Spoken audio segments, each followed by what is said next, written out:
Welcome, everybody, to 52 Living Ideas. Today is Jordan Peterson Thursday, and we are diving into maps of meaning. So I'm going to just hand it over to Roger, Claire, and Victor. Take it away, folks. All right, and thank you everyone for joining us tonight. So today we'll be covering the Maps of Meaning lecture 4, the 4 games that people must play. So real quick, let me go ahead and share my screen. All right, and can everyone see that? Perfect.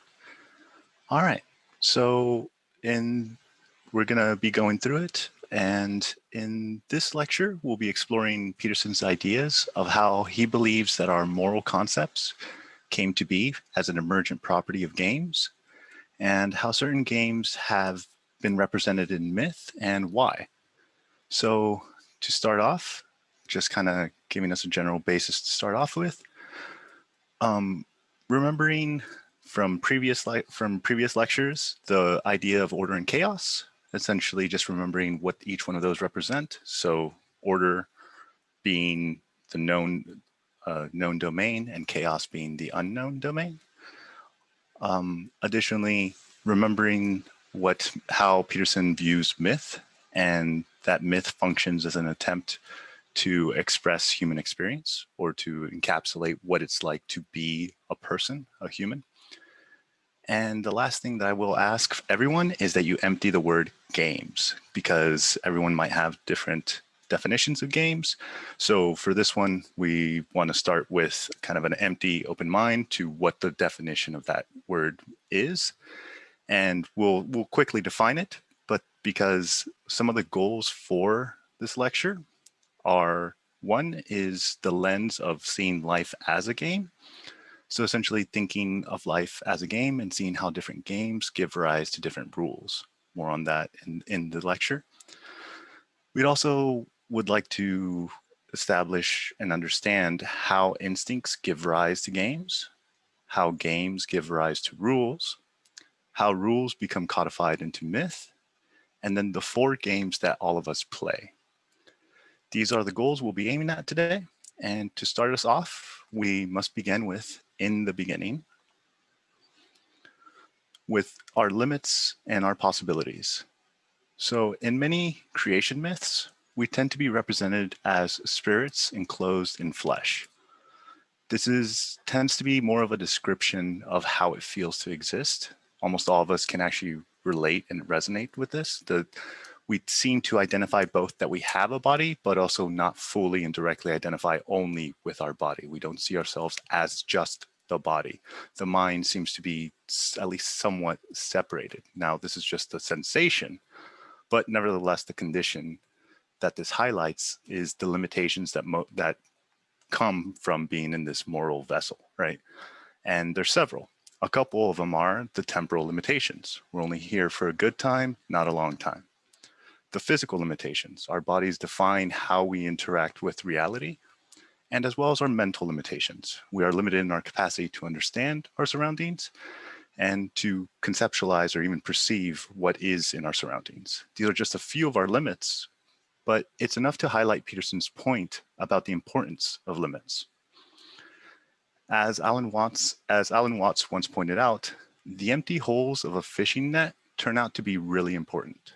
And what he means by that is that the thing that restricts and gives you structure is the thing that restricts is at the same time also the thing that gives you structure.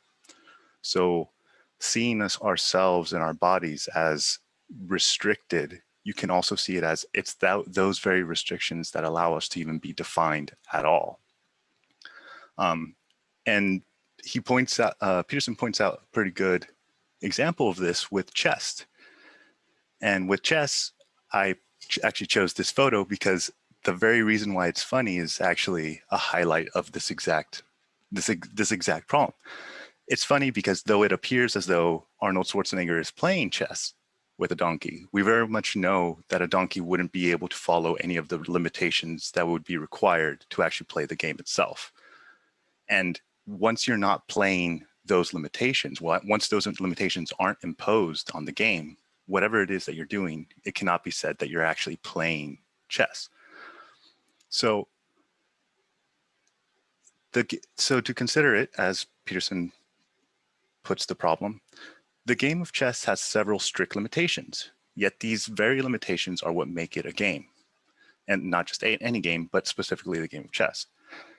Games can be, and then once those limits are accepted, the game can be played to a near infinite amount of ways, and it's actually the limitations that define the game. So if we think of how limitations are what makes chess or any game possible, then it's not difficult to conceptualize our life as a game, or more accurately, a lot of complex games.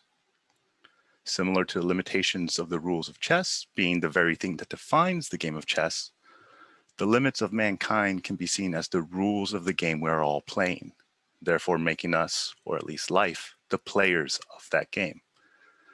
But if we are to consider that, we first should consider what games are and why we enjoy them so much. So, why do we enjoy games? Why do we do them? If you think about it, we all have an inherited natural disposition.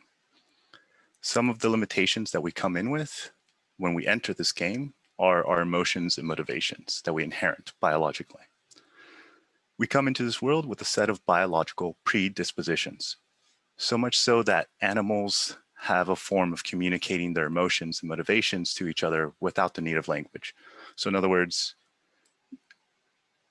that seems to be the very basis of what everything else builds up on. Before we even develop language, we are attempting to communicate what it is that our emotions and motivations are, and not just us as in people, but us as in almost all complex life. And it's a fact, and it's the fact that these motivations are shared that allows us to communicate at all. So in other words, whenever someone else is angry, the fact that you presume that their anger is similar to the anger that you feel means that you actually understand it, and means that the only way that we could have any understanding is if we first assume that we're actually feeling similar or the same thing. This is all going to be important because as a consequence of these motivations and emotions, a complex game emerges. Because you can imagine a group of people all coming together and they all have different motivations and emotions.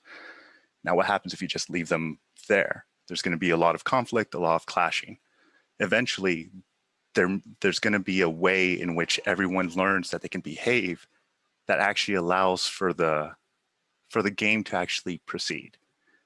And the important part about this is that the rules aren't arbitrary. That the game must have specific rules and they must be followed in order for the game to be played, similar to the example of chess. And one example, as you can see with these little rats that are wrestling, is in rats and how they play and the natural ethic that arises from their play. So for those that don't know, rats love to play. They'll actually work to play. And the way you measure that is you essentially tie a rat to a spring, and then have them sit right in front of the door and then open the door. And you've already trained the rat to know that if he goes down that corridor, he can play. So he'll actually pull and put effort and expend energy to get there. And we also know that when they play, they essentially engage in a dominance challenge. They try to pin each other, as much in the way that illustration shows on the slideshow. And if one of the rats is 10% larger, that rat pretty much has a constant advantage. It can win anytime and every time.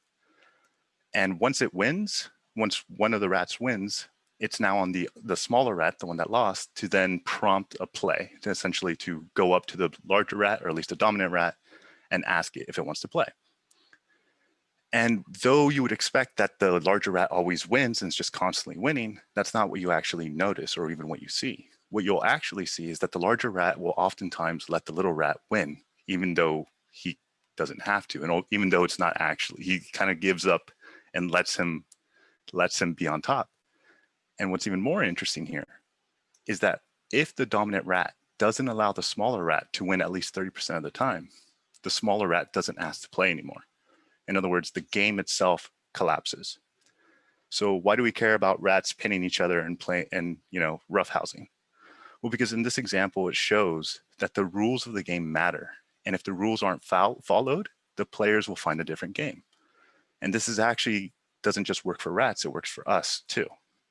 You can think of it as any game that we play that's voluntary, where our motivations, our emotions aren't met. For example, a relationship. We often have rules in relationships that in theory accommodate both sides of their motivations and emotions. When the rules aren't followed, the game, or in this case, the relationship, falls apart. And this phenomenon of abandoning games scales up all the way to society in the form of revolutions. And I want to pitch it to Claire to see if there's anything that you would like to add. I think you hit it. And I mean, this is true of so many different species, right? Wolves are the other constant one that they show their stomach after a fight. And so this reciprocity, 70% of the time, that smaller rat is no longer going to want to play if they don't get to win. Right. So why does it then matter that the rules matter? Well, because Peterson starts by pointing out how, similar to the small rats, there's only so much people will take before they stop playing a game. The most dramatic example that he places is a revolution. And he paints this idea of a dystopia, right? He asks us to imagine a starving society where they live under tyranny and the system itself can't even provide the basic needs for its citizenry, right? Like it's just a failed state. And he asks us to think, it's like, well, what is it that then happens next? And members of the society start to fantasize and hypothesize about alternative ways in which the state could be played or in which the state could exist. And if things get bad enough for enough people, then action starts to get taken place, or they stop playing the game, meaning that there's a big price for these big price when these games of life aren't played correctly, if we conceptualize our life as filled with games. So then if there's a threat of revolution from a bad game, what does a good game look like? And this is where here we get a very rare but important distinction between Jordan Peterson and Jung. Whereas Jung believed that the archetypes were a source of what may constitute social order, deeply embedded within our unconsciousness in the archetypes, Peterson sees the influence more as an external process.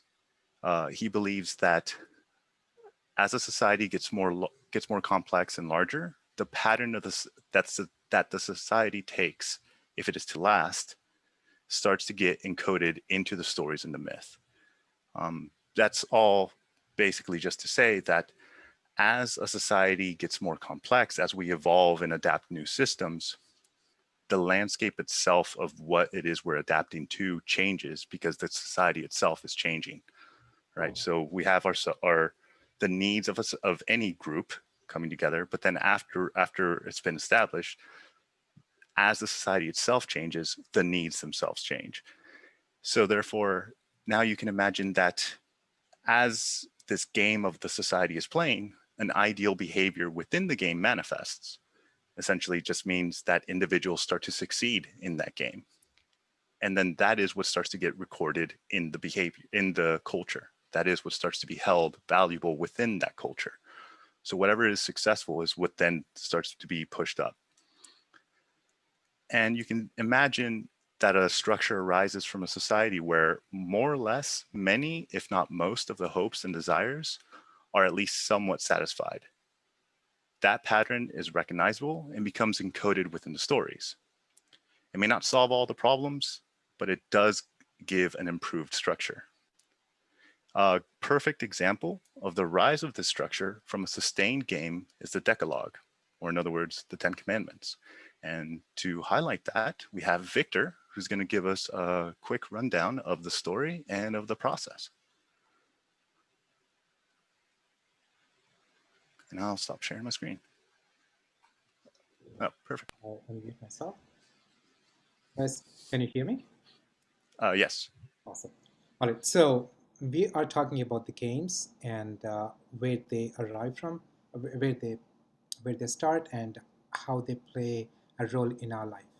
So to look into that, let's quickly look into the idea of behavior and idea of having the knowledge of that particular behavior.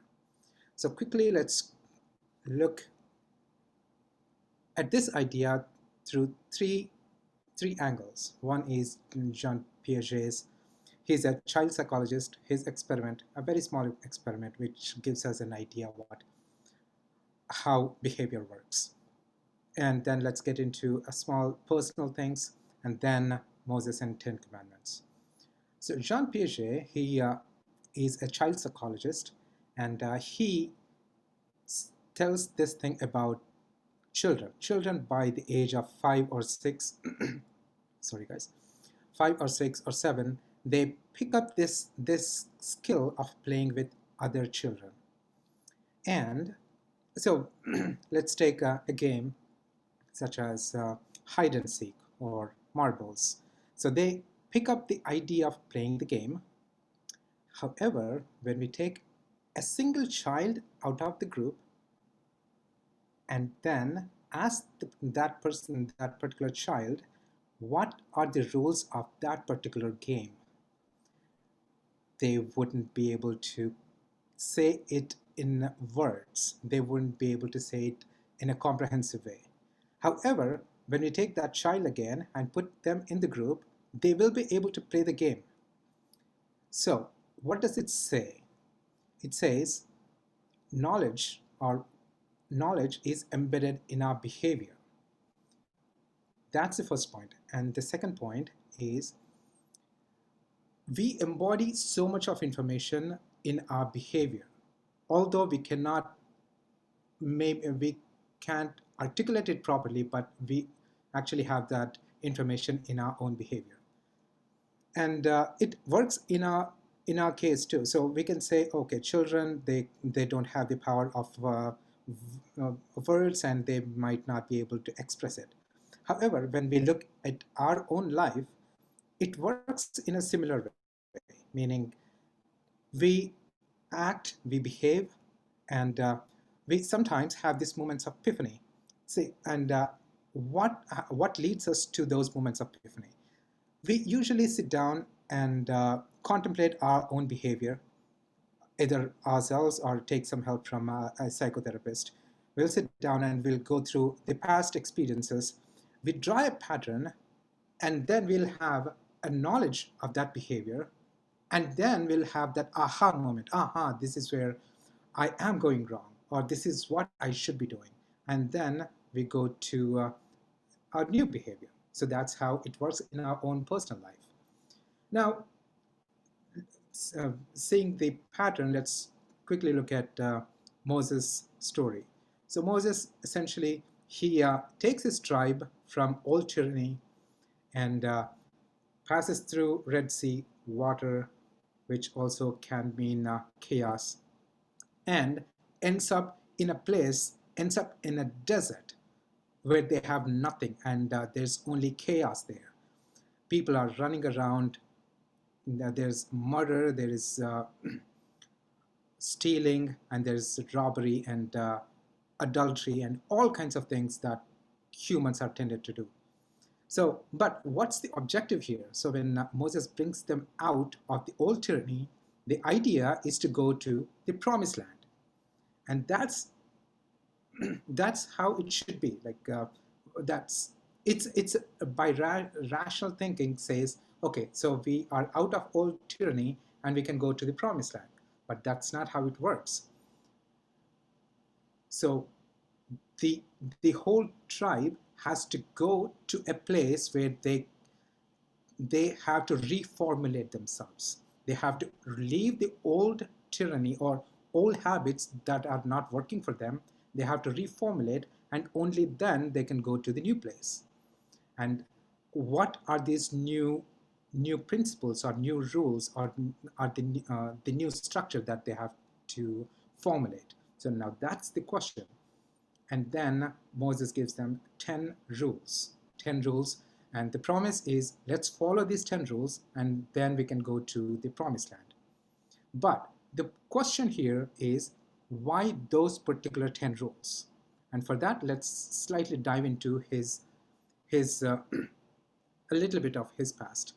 So Moses, when he takes his tribe out of the old tyranny and they land on this desert, and people are running around and doing all sorts of things. There's no particular structure for their objective.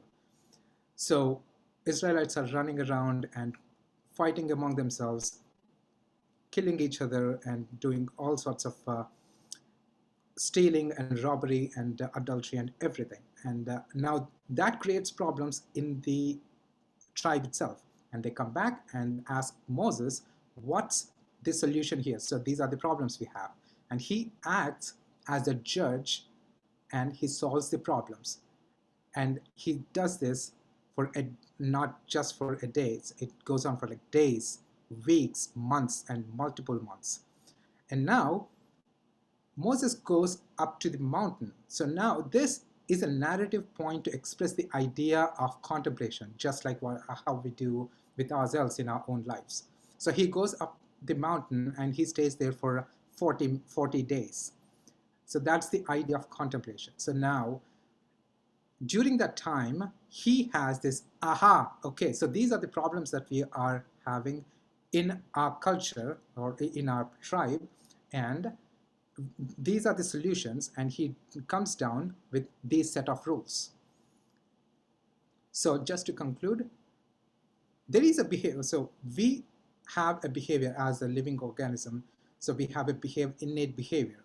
And then the idea is to have the knowledge of our own behavior and then have this moment of epiphany, having the aha moment, which provides the old habits, provide a context for the new behavior. And that's how the principles or the rules, they evolve. And that's where we structure our new behavior and go ahead. So that's it from me, guys. Thank you, Victor. And going back to mine. All right. So as Victor just discussed, essentially the story functions as Moses prior to having this epiphany, essentially having a bunch of examples of everything that everyone's complaining about. He essentially becomes the judge that has to find justice. And in this case, justice meaning that whatever solution is proposed will be satisfactory to both sides, right? So that if there is a transgression of one form, it's like, look, how about we do X? And if we do X, do you promise not to go and kill him at night? And do you promise not to go and kill the other guy at night? And it's like, yes, it's okay. So it's a mutually equilibrated solution where both sides agree that the actual proposed solution is better than their current alternatives that they could achieve themselves. The fact that he constantly is doing this is the allusion to the abstraction of laws, the abstraction of ideas. In other words, you can imagine someone doing this 18 hours a day, thousands and thousands of people just coming in, telling him his own problems, and then eventually, poof, an epiphany, an aha moment, as Victor put it, where you realize that there was actually an axiom that can be articulated that has always already been the axiom that was being followed, that the behavior itself was already falling within those rules. It's just that you actually realize that those are the rules you've always been following. And here, it's exactly that phenomenon that is what Peterson believes is where morality actually comes from. Because this is the case that Peterson makes for the emergent ethic from a biological motivations and emotions. If that is how our morals function, then they're not rational, since the behavior of our moral rules comes first. And as he states, quoting Peterson, it's a mistake to presume that our philosophies are rational in nature. It's a mistake to assume that there was a chaotic state upon which a rational order was imposed as a consequence of a rational action. It's much more reasonable to presuppose that the order emerged naturally over lengthy periods of time, and then it was interpreted and codified, and then given structure in a secondary manner. In other words, it may be the case that our philosophies, or at least our moralities, may be an attempt and an articulation of the rules of the game which we have been playing for an extensive period of time. But how could this have happened? So to understand that, we must look at how Peterson believes that our concepts of God, morality, and heroes came to be. Starting right back again at the bottom with behaviors and motivation, with behaviors, emotions, and motivations.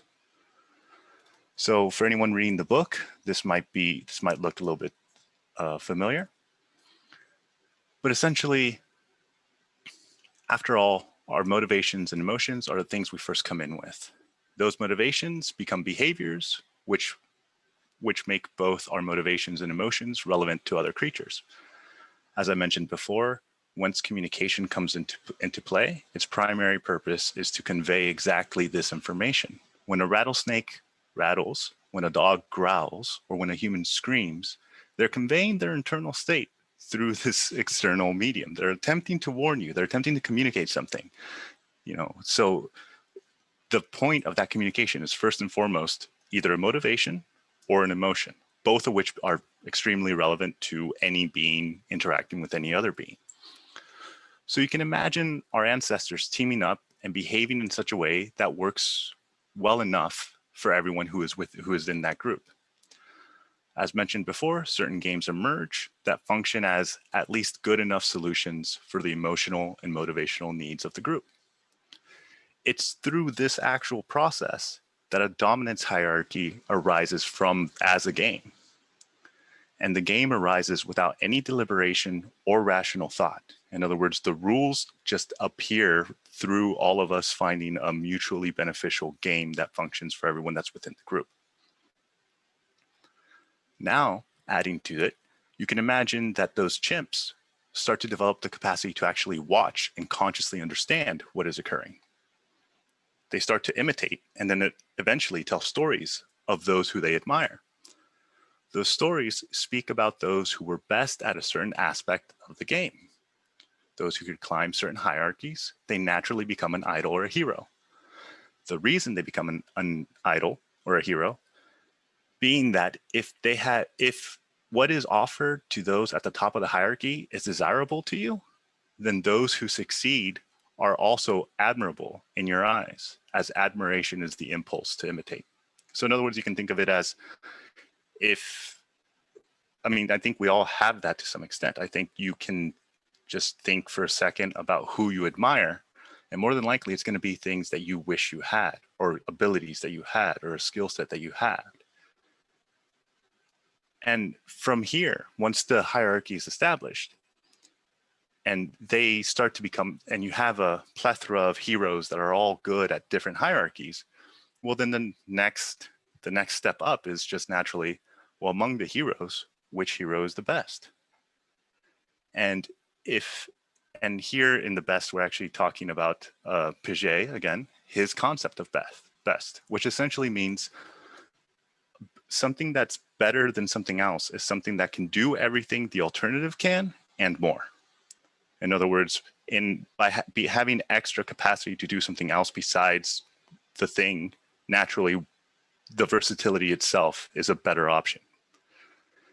And as far as the heroes go, when you start to actually compare them, well, if what makes a hero is their ability to climb a hierarchy, then the best hero is the one that can climb all hierarchies.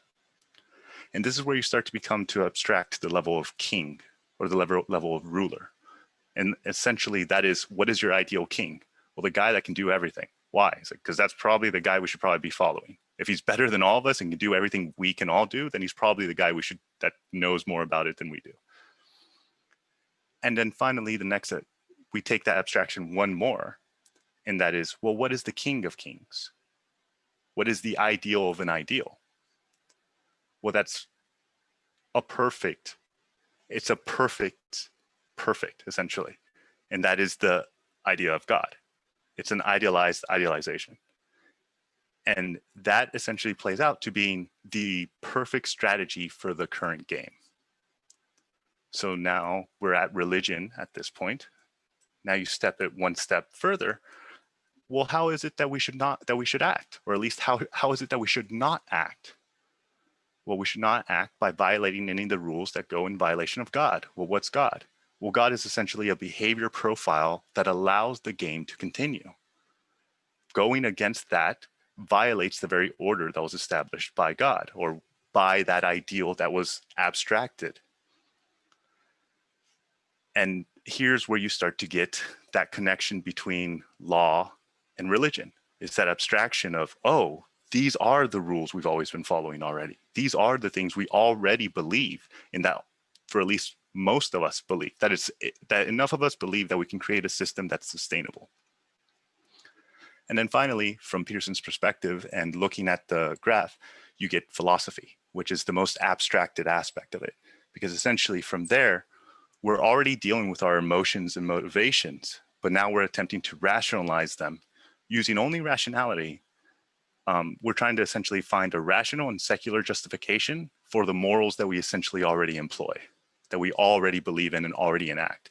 For anyone curious, this is Peterson's point of, you may say you don't believe in God, but you sure as hell act like you do, right? It's because you're already employing the very morals and have those natural feelings towards doing certain actions that are based on a long tradition that, as we've talked about last time, that could go back in history. And Peterson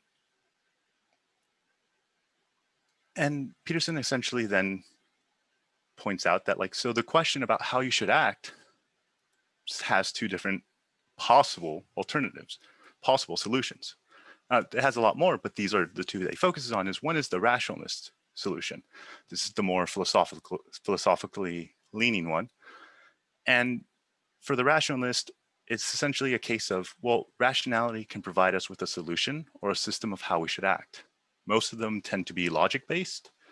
The three top schools of thought that then break down into a bunch of very niche and nuanced theories, but essentially the top three are deontology, which is essentially saying there are logical rules that you don't break, and if you break them, the violation is a logical violation. That means you're essentially breaking your own logic, and that's why it's immoral. Consequentialism, which is essentially saying what should be defined as a moral action is what happens when you do that. So no matter, regardless of your intention, regardless of what rules you're following, the end result is what's actually relevant to the value of your action. And then there's virtue theory, which is a lot more of a context-based theory, where essentially the idea is that you embody the ideal for a specific context and act in the virtuous way in some way. And Peterson offers an alternative here. Peterson says, well, it might be the case that it's actually biological, that's emergent from the motivations and emotions or the instincts that developed through evolution and the external environment, both of which define the games that emerge, which in turn define the rules that we then aim for.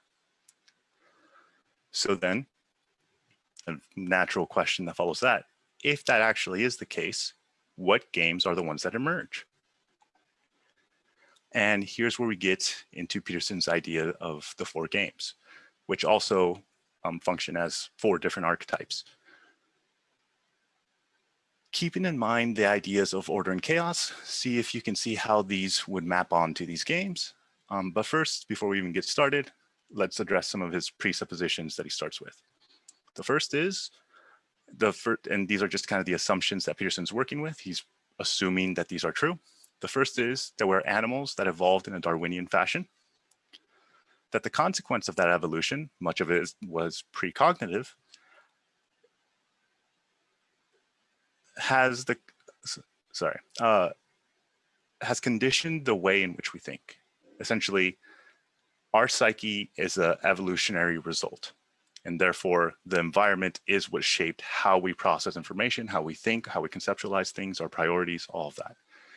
And finally, the third one, that we think more like biological entities than we think like computers or rational machines.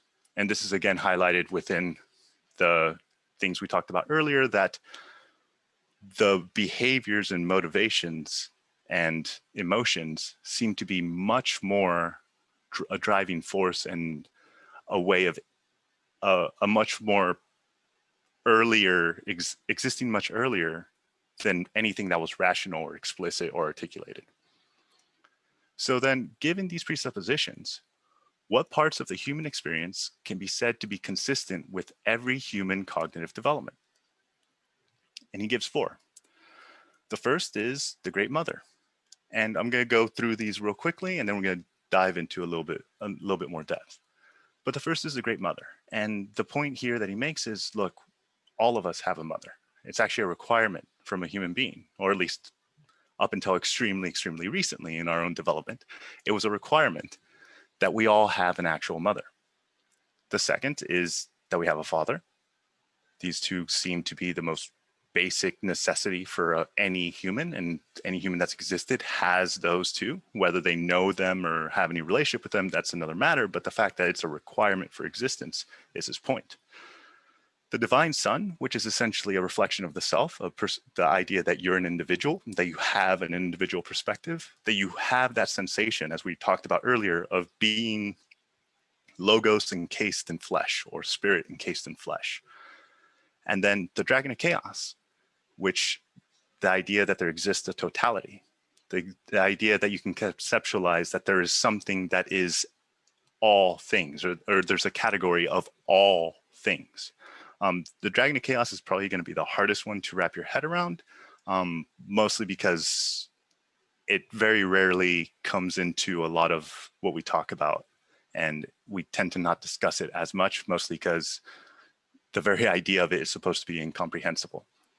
A lot of times it can be identified as God, because some religions do identify the totality as a God, but kind of keeping those 4 in mind. So now let's go through each one of these games in a general way to get you a better understanding. So first one, the creative mother. And naturally, the first game is the game that creates us. During our development, the mother is the gatekeeper of the world. She defines the aspects of the world that you're exposed to. The mother is, in a way, really is, in a way, she really is the world. She is the thing, not only that from a third person perspective, chooses what parts of the world are exposed to you, but additionally also leaves that open. Additionally, she is the person that from the child's perspective is everything that exists. She's the person that feeds you. She's the person that takes care of you. She's the person watching you. She's the person nurturing you. Yet, it's important to also note that this pattern has held since before we even evolved to our current state as humans, before we even became a species of humans. So now here's where it gets interesting, and here's where Peterson makes the case that this is why we have a constant pattern of these 4 games in myths and everything else. Because you can imagine that if this is the case with every single individual, then you can ask, how is it that we even understood anything outside of us? And here's where we get into projection. And for some people, they tend to have a misunderstanding what projection is, but you can think of projection as essentially a tool, a way of using the tools you currently have. So since you can only talk about things you know, or things you don't know, in the terms that you know, you're always kind of limited on how you can actually understand anything novel. Well, what is the first thing a child really gets to know? And it's his mother or her mother. And the idea is that to then understand the mother, and if the mother is perceived as the world, then the next step from that is the projection of the mother as the world and the world as the mother. So essentially, we develop a small basic theory of how the world is. And the way we do that is we see what parts of the Great Mother are similar to our mother, right? We see that the natural world seems to manifest itself within the mother. Why? Well, you can imagine if we didn't understand human bodies yet, or if we didn't know how the human body worked, how in the hell does a woman create a baby, right? We may understand from hunting or war what's inside of bodies, But no matter how many bodies we open up, unless they're already pregnant, we don't find little babies that are just growing there. So from that perspective, it seems like there's almost some magic that's happening. So the mother is an embodiment of nature in its purest form, in this magical form, because much like at the time and for most of our human history, it was not nearly as understood as it currently is. It also shares a lot of the properties as a mother. And it's kind of like Peterson points out, that it's essentially a working hypothesis. It's a way to try to make sense of things that you don't understand with the things that you do. And you can imagine, you see this really common with young boys when they start dating, that they'll oftentimes, and to somewhat of a safe assumption, that when they meet a girl, or if you start dating anyone, that they'll likely have something in common with your sister or your cousin or your mother by the fact of them being women.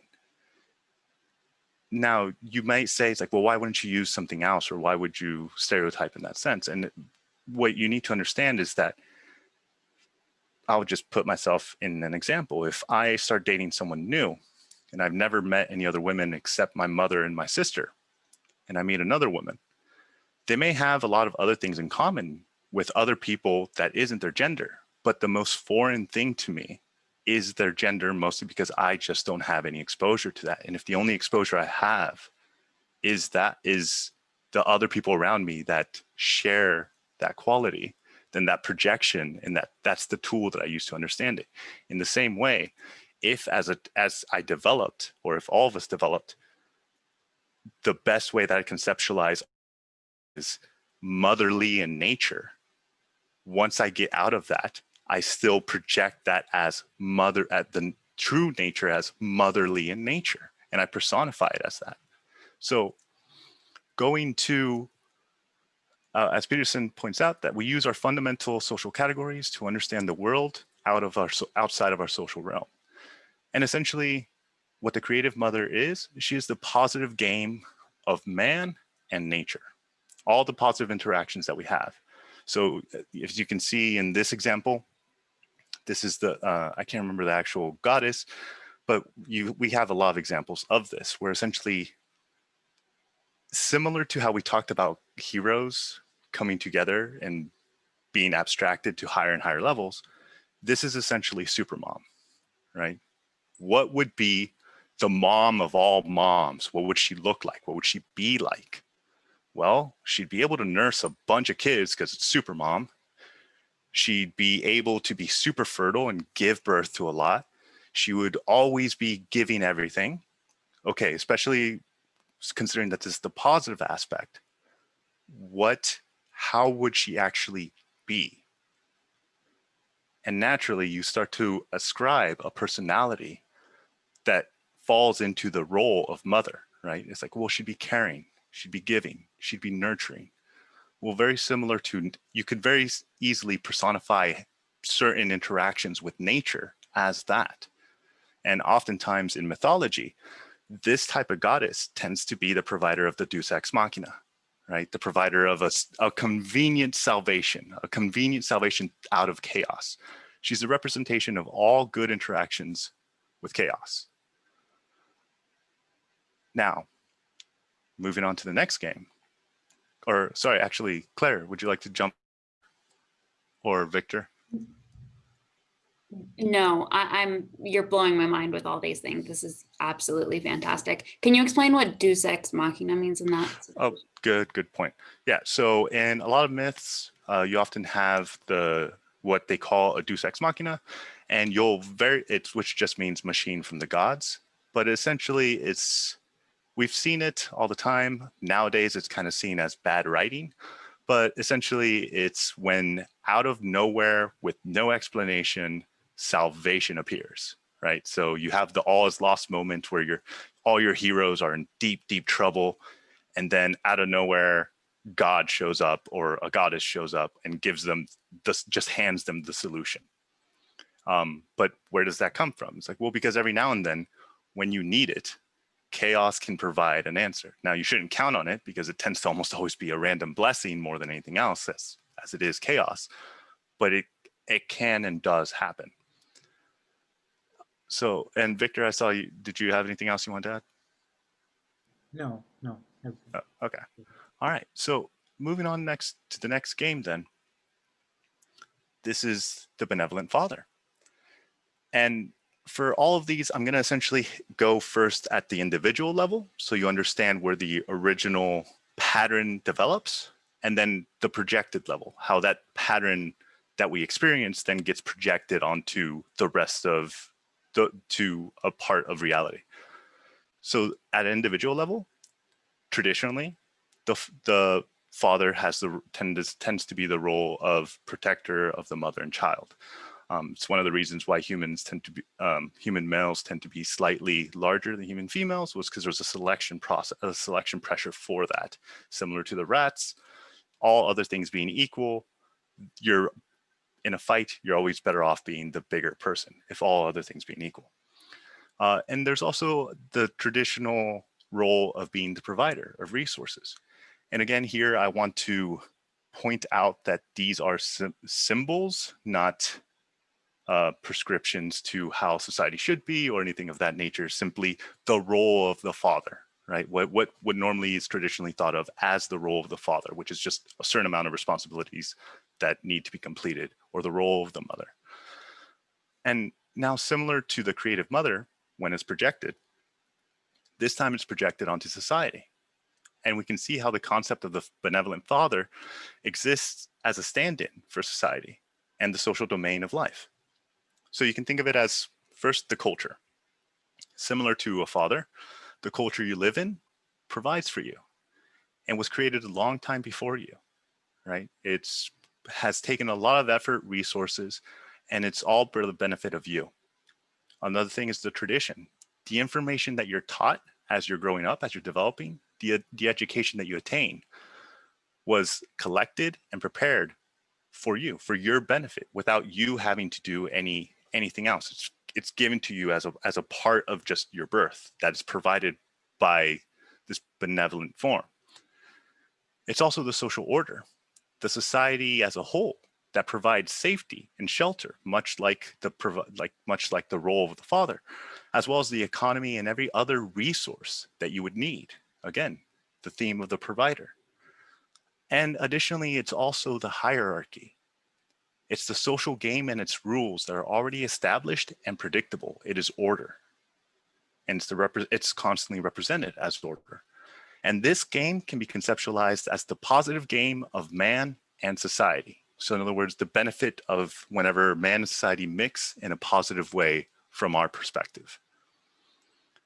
It's the source of known order that allows you to have an explored territory. Essentially, it is the benevolent father, your culture, that allows you to be born in a place where you're not constantly scared, in a place where you're not constantly terrified. They provide you, before you even get here, with a safe domain to land on. And that's the abstraction of the benevolent father as a game that we play. Now, moving on to the next one, to the next game. This is the Divine Son. And for the Divine Son, this is a little bit more complicated. These last two are a lot more complicated because at an individual level, you can think of when a child is born. As a child, the world is consistently a place of the unknown. Every instance of firsthand novel knowledge is a confrontation with chaos. In other words, when you bring a 3 or 4-year-old to a playground and put him there and push him to play with strangers, for you, it's just a playground that's mapped, that there's no risk, there's no danger there, and you know that. The child doesn't. What does the child experience? What does the child have to choose to do if it wishes to expand its capacity? It must confront the thing that it doesn't know. It must demonstrate bravery, even though it's terrified. And a lot of times it requires a little bit of pushing, right? It requires that the mother or the father both kind of shoo them into a situation that they may not want to be in. But through that exploration, the child both creates themselves. In other words, what their behavior is what defines their own self-perception and also their own psyche. And the world, as in they create a map of what they believe the world to be.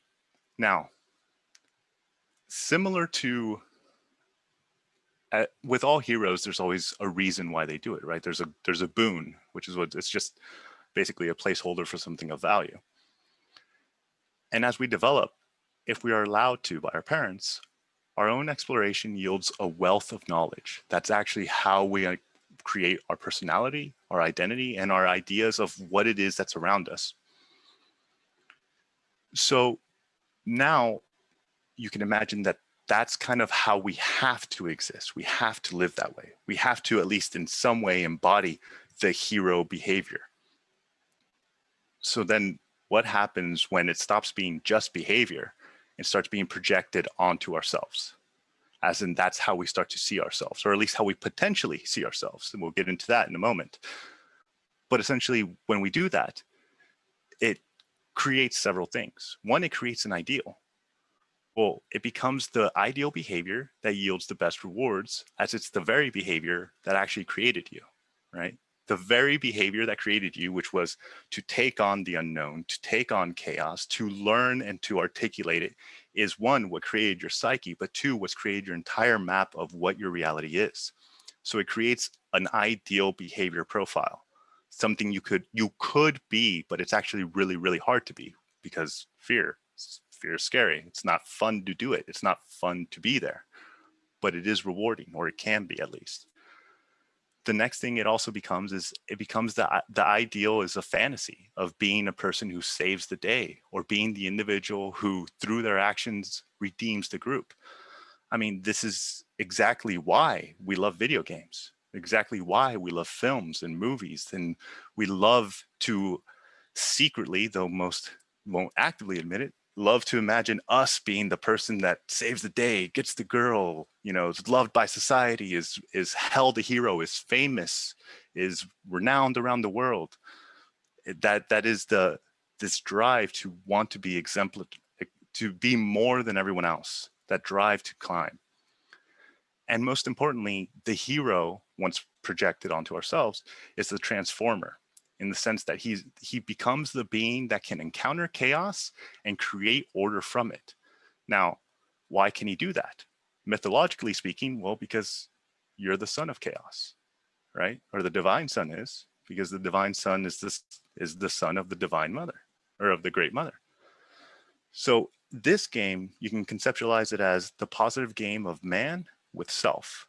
Whenever there's a positive result of the game that we play within ourselves, of defining ourselves to our own ideals. Now, the Dragon of Chaos. These are all the positive aspects. The Dragon of Chaos, source of all things. It's essentially the meta game, the game in which all other games are played, and this is the game in which all other things come from.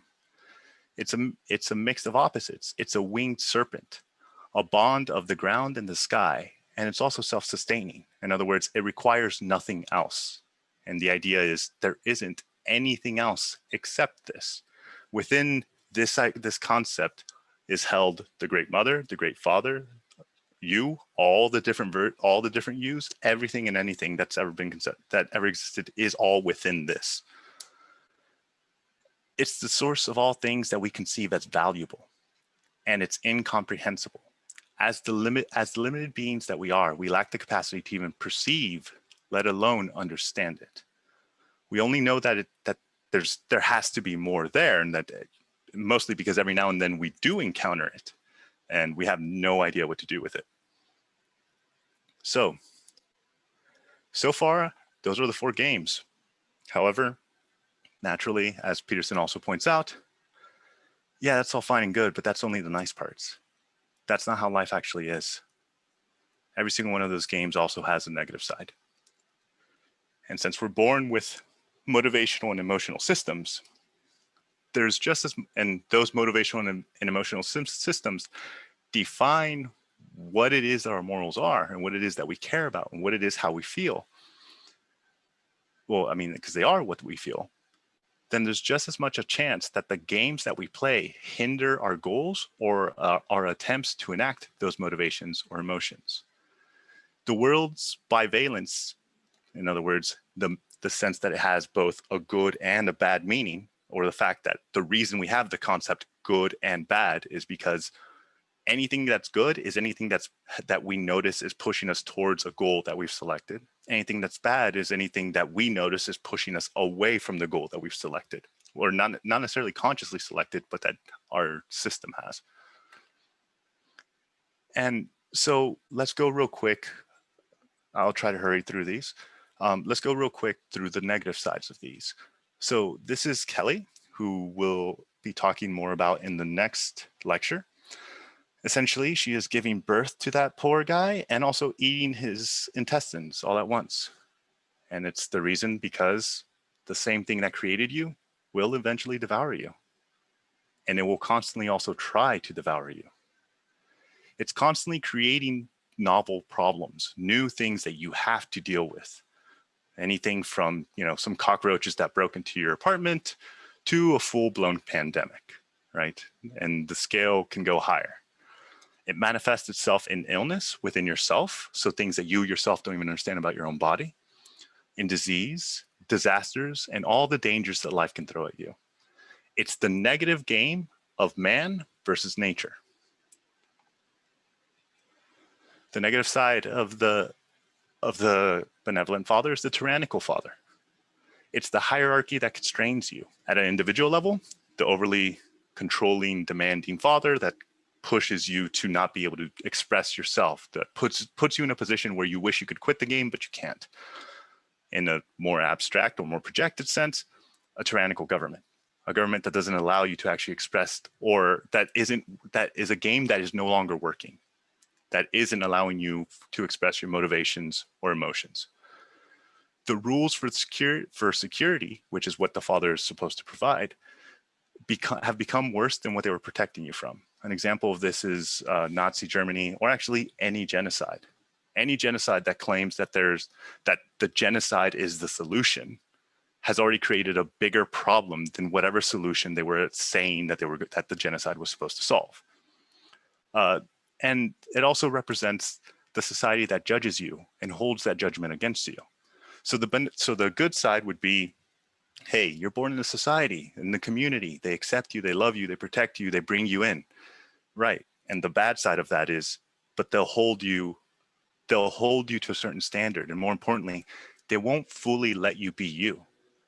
They want you to conform, at least to some extent. So there's the restrictive and oppressive aspect of that, of not ever allowing you to fully express yourself as an individual too. And that's the negative side of a game of man versus society.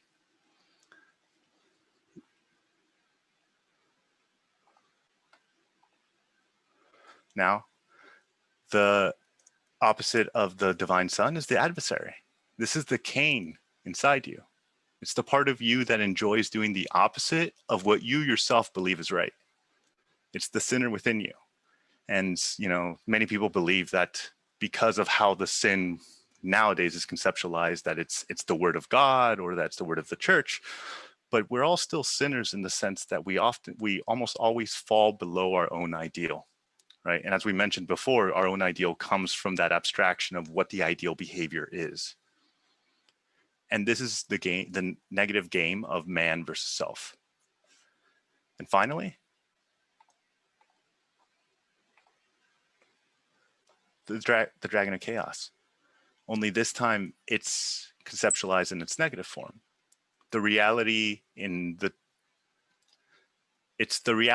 total that you must appease, that you're at the mercy of, but that you cannot even comprehend. It's the metaphysics of reality that is so beyond your capacity to understand that an encounter with it can only be met with terror. Encounters with it are encounters with things that we cannot even understand. It's normally terror and awe. This can be conceptualized as the negative game of man versus God or man versus reality. So, in conclusion, these are the games we play. And Peterson has this great form of how it all functions within itself. At the very center, you have the self, the you. You have the positive and the negative aspects of you. And there's constantly a polarity between them. There's the game of the archetypal son, the great father, the great mother, and the dragon of chaos outside of that. And the way you can conceptualize this is the first game we play is with ourselves. Every choice you make is a move in who it is that you are trying to become.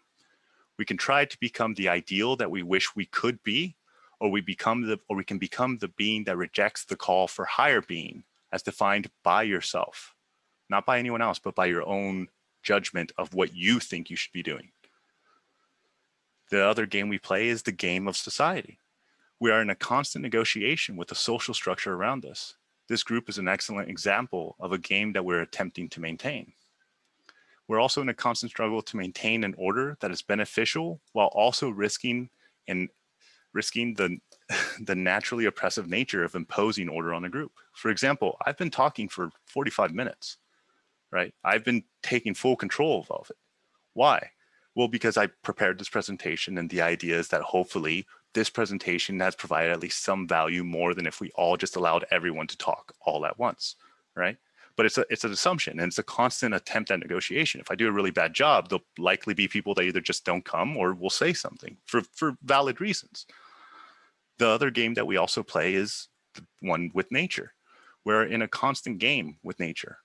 One example of this is, on the one hand, it's the very source of coronavirus. And yet, on the other hand, it's the very source of the actual solution too. We had to go into the unknown to understand how to even resolve this issue. And we had to be brave enough to do that. And the last game is, we are in a constant attempt to understand the game that we're actually in. It's here in this game, that's where the finite meets the infinite. And that's where the interactions of that are awe-inspiring. A lot of times with people that do drugs or meditation or anything that tends to have a transcendent experience, oftentimes is conceptualized as an experience of the totality of reality, of seeing past the real world. Another way to get that is also through near-death experiences, or whenever you see something that is so mind-blowing that you don't have a map anymore, and therefore your brain tries to pay attention to everything that's relevant. So, how should we play the game? Well, for Peterson, that's what myths attempt to tell us. So for this next lecture, we'll be exploring the main problem of encountering difficult things, which is fear. But until next time, thank you guys very much for your time.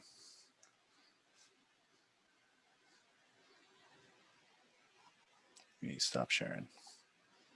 Yeah. All right. Wonderful, folks. So now it's time for Q&A. We've got 4 rules as usual.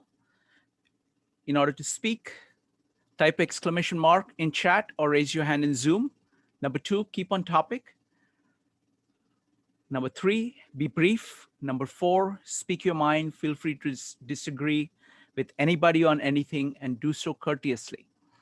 All right. At this point, the structure is that at this point, let's ask questions. So try to keep your questions brief. So this is the purpose of the Q&A, is to clarify the presentation. The first part was to put these ideas on the table for everybody. Q&A simply clarifies the ideas. Then the main part is going to be breakout rooms, where we are going to divide into small groups and discuss these ideas. And then we get to come back, and each of us will get 2 minutes to talk about our takeaways and put additional question, the biggest question that we have on the table. All right, so with that, it's going to be Cotton, Jairo, and Judith next. Cotton. Yeah, thank you, Roger. It's very good. But as always, I kind of like to have like some sort of a focus. So games people play, are you saying that this is the purpose of this is to pass the time on Earth while we're alive? And if so, are these, it appears that the games, the rules are more man-made, not divine, not a natural order, because it seems like a natural order would be chaos, the kind that when you put a bunch of kids together and pandemonium. So can you kind of just make it a little more focused for me? Thank you. Yeah.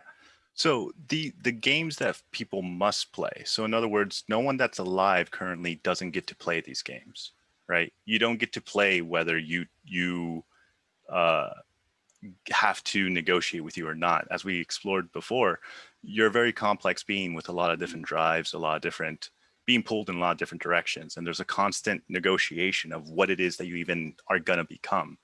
And then on top of that, there's also the social game where no matter who you are, you have to navigate the social realm, whether it be in a small tribe, several 100,000 years ago, or now trying to manage between politics and following the law and following traditions or expectations, social expectations. And then on top of that, you're also constantly fighting against and working with, which is always the game here, nature, which is the disease, the aspect of life, the fact that you were born, and the fact that you and everyone else you love will eventually pass away, right? Like all these are games of life itself.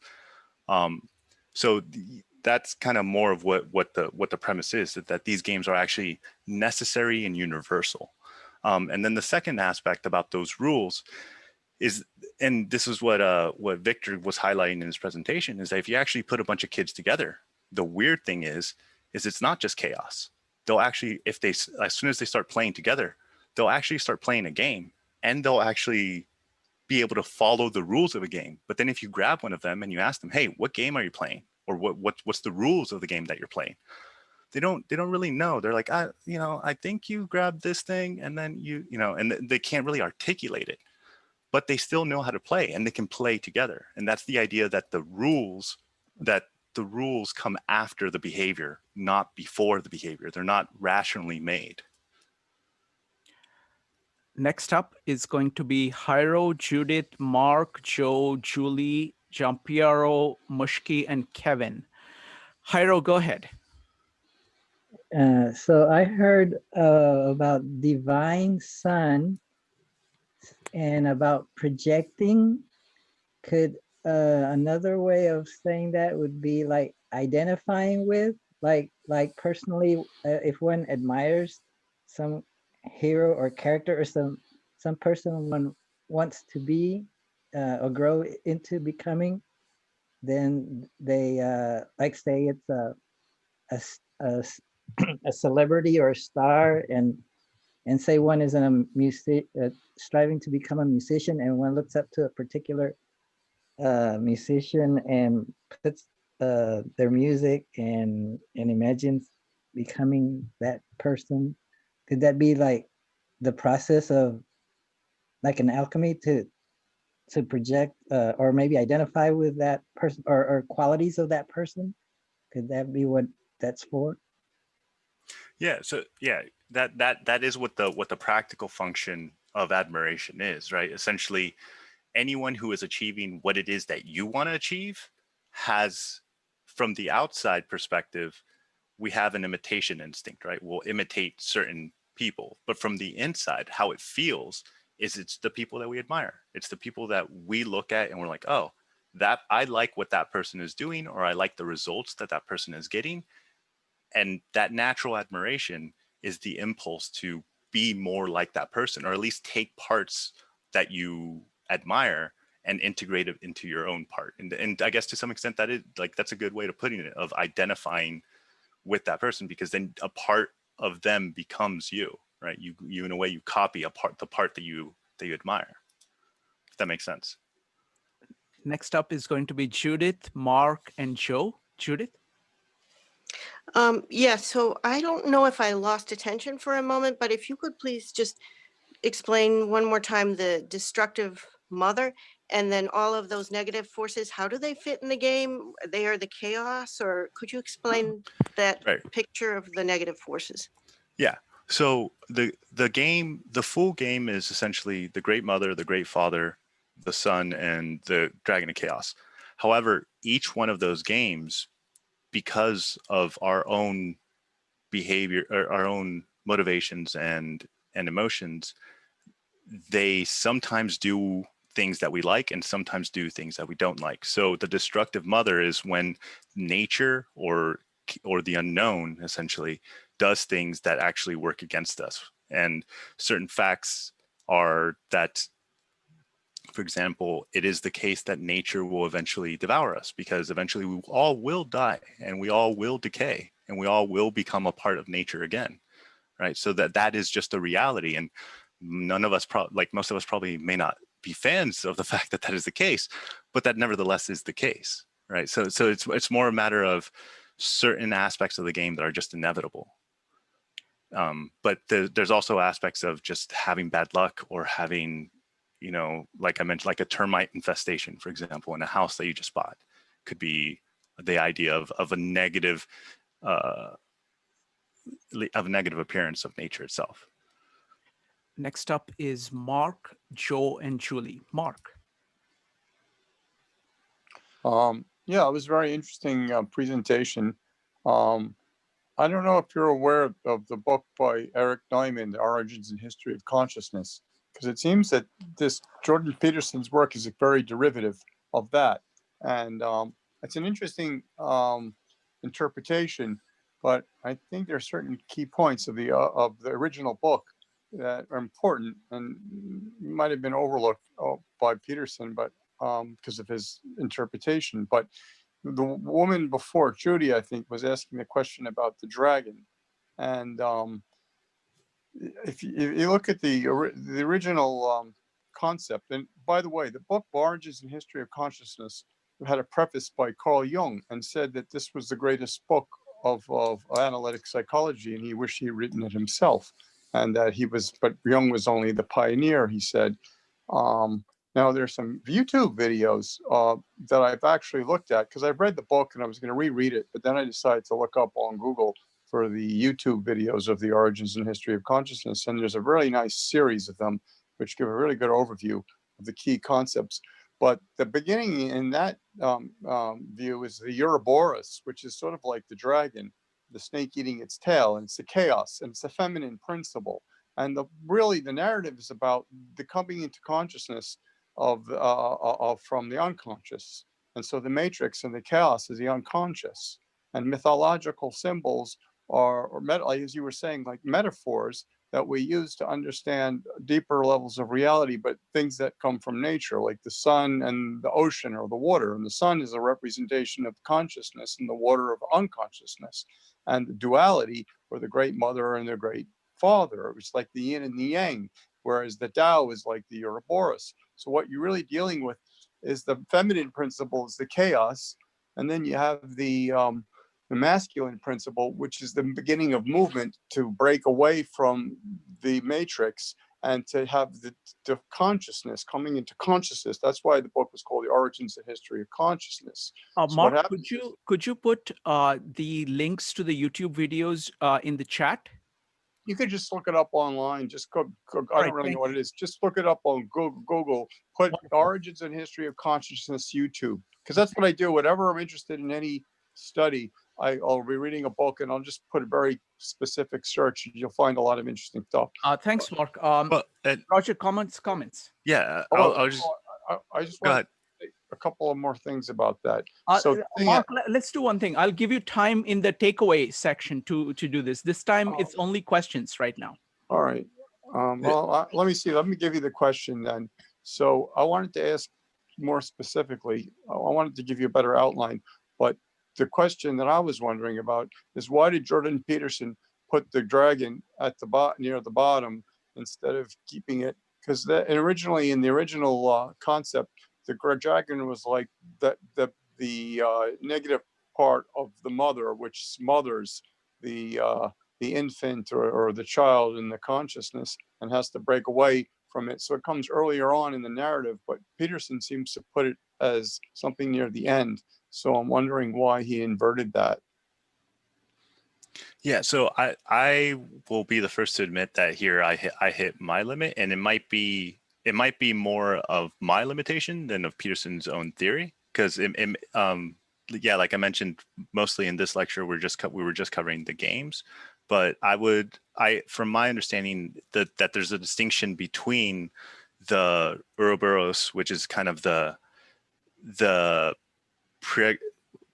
essentially before there is a separation of the two, of the, in most mythologies of like the earth and sky, or of those aspects, that before there is even that, the Ouroboros is the source of where everything comes from, but that it's not an exhausted when there's that creation, right? It's just that's where it originates. So I think that's why Peterson puts it under, but I wouldn't claim to know enough about the origins of consciousness. I haven't read it yet, but I've heard nothing but amazing things from even Peterson, who basically just said that he rewrote that book.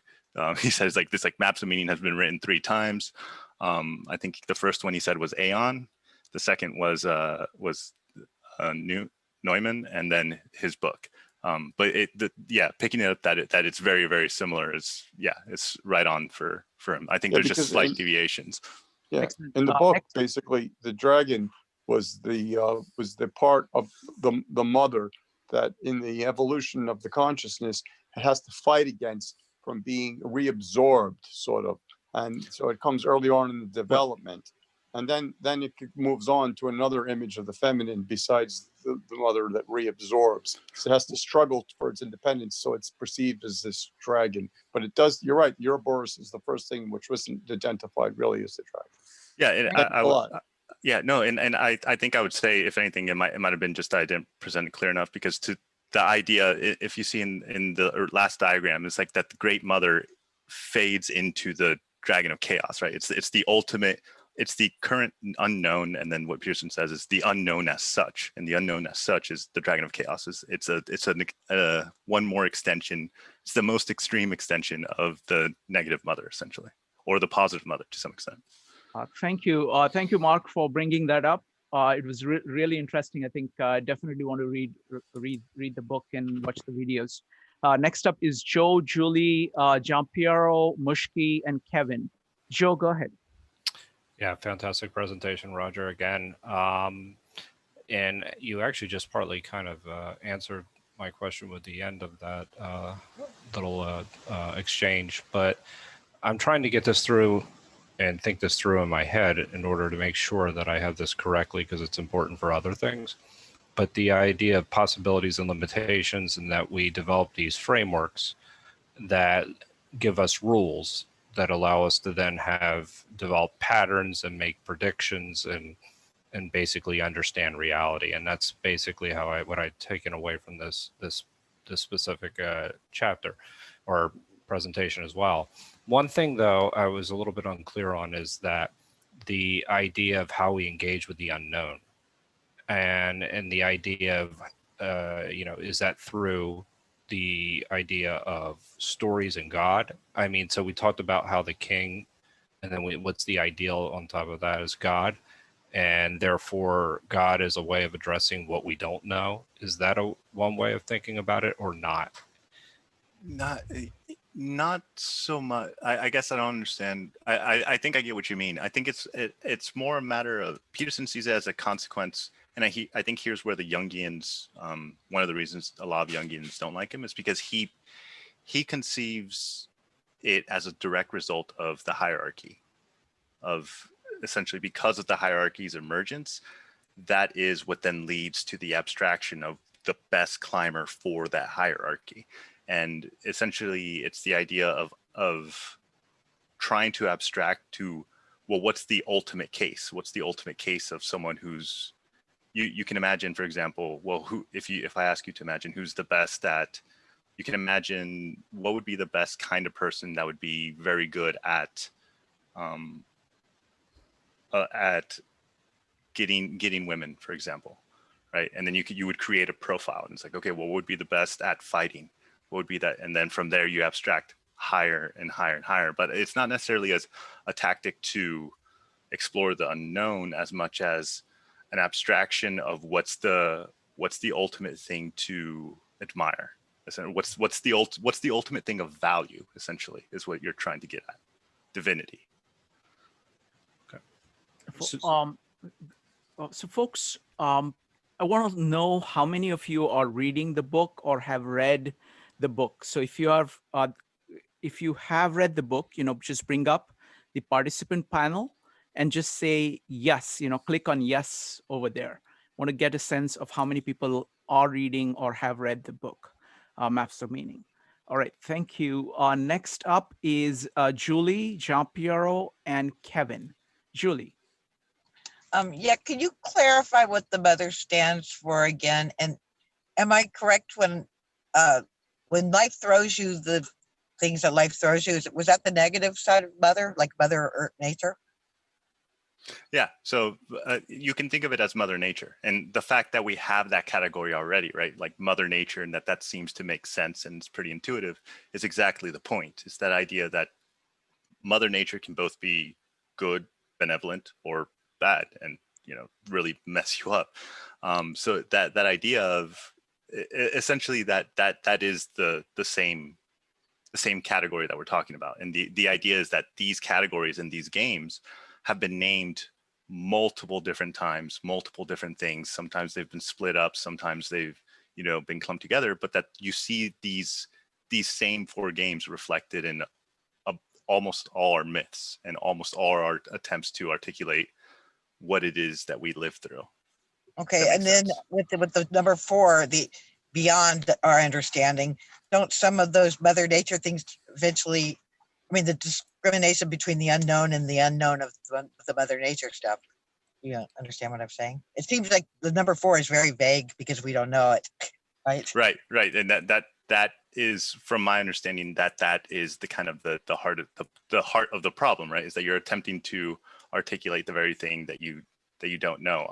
The best way that it made sense for me, and maybe this is an incorrect interpretation, but I conceptualized it similar to the analogous with God in the sense of totality, right? Because you can think of, for example, in Islam, it's belief that you can't make that to create any representation of the divinity is to not show respect to the divinity because it cannot be articulated. You see this in a lot of different myths, or it's the idea of a golden ox, that no matter what representation of the totality you make, we haven't the incapacity to represent it. Therefore, trying to is creating a false image, if that makes sense.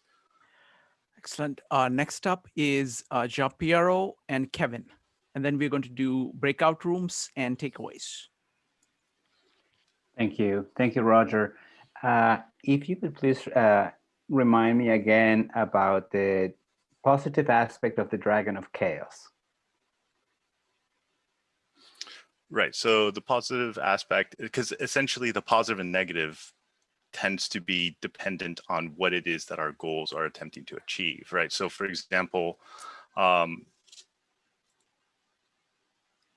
encounter so here's a good positive one. Religious experiences, for example. A lot of times religious experiences, which can be induced through psychedelics or can be induced through a lot of different intense experiences, as I mentioned earlier.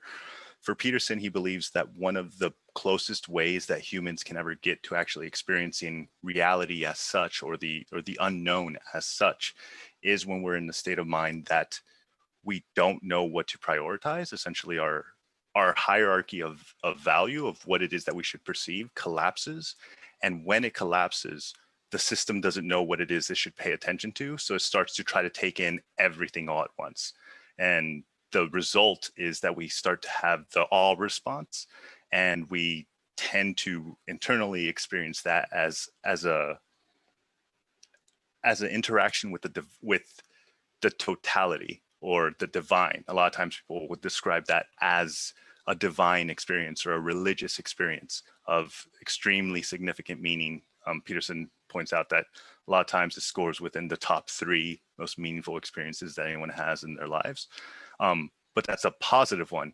It can also very much be the exact opposite in a very negative sense. I think Peterson's favorite example is always that finding out that your wife's been having an affair for 5 years, right? Because then it changes your past, your present, and your future. It changes who you think she is, who you think you are. It's just such a big, you're exposed to the full complexity of the world, and your simplified narrative no longer can account for any of it, essentially. Wonderful. Last question is by Kevin. Kevin, go ahead. Thank you, Roger. Who make the rule of the game? And let's say we have a game, still everyone play on the game. It's let's to improve game. It's a divine sign the hero to change the rule of the game. The last question is who is the game changer? Thank you. Right, and yeah, that was Piaget's fourth stage, right? Was the first stage was that you could play the game. The second stage is that you can play the game and actually start to articulate the rules, and then finally fully understand the rules, and then last be able to actually create the rules. But the rules aren't arbitrary. It's the idea similar to how Moses kind of sits there and does that judgment of like what'll work, what won't work, what will work, what won't work. Eventually you realize, oh, there's actually a rule here that if we instantiate it, most people will actually agree with this. And it's actually what we've already been doing. Excellent. Folks, so we're going to do breakout rooms to discuss these ideas, and then we're going to come back. After we come back, we're going to do takeaways. So each person will get 2 minutes to talk about what they're walking away with or any observations, especially if you're reading the book or your original thoughts about the video, anything that you want to say, and if you want to put a question on the table. And then we will take all of that in and have a discussion. So I'm starting the breakout rooms now. Welcome back, folks. Welcome back. All right, it's time for takeaways.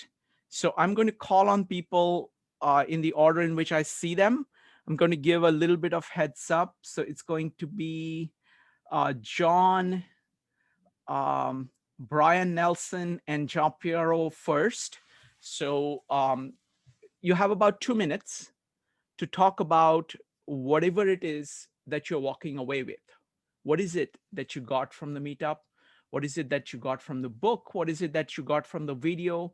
Whatever you would like to share. So let's go with, let's see, Brian Nelson, Jean Piero, and David Rowland first. Brian, you need to unmute yourself. The first thing is I liked very much all the issues that were raised. Obviously, any discussion's incomplete. It struck me that our adversaries, not only within ourselves, but within each group, there are adversaries outside of ourselves. There's not, in other words, it's not just mothers and fathers, there's also brothers and sisters. And that is a part of the game. In fact, I'd say more broadly, games can change, the rules of the game could change among groups. The real key is just who's playing, who are the players, and maybe what game do they think they're playing. The other thing is, and this is based on something that just came up at the end of our discussion, that maybe in all of this, humans prefer order over chaos, and so they tend toward games. And that's kind of an interesting thing because I think they tend to emphasize the negative aspect of chaos when, in fact, chaos is nurturing all of this. So there's this fear of the unknown, fear of chaos, when in fact it can be very nurturing, and that can lead to conflicts between groups. Fantastic. Thank you. Thank you, Brian. Next up is Jean Piero, David, and Wesley. Jean Piero, go ahead.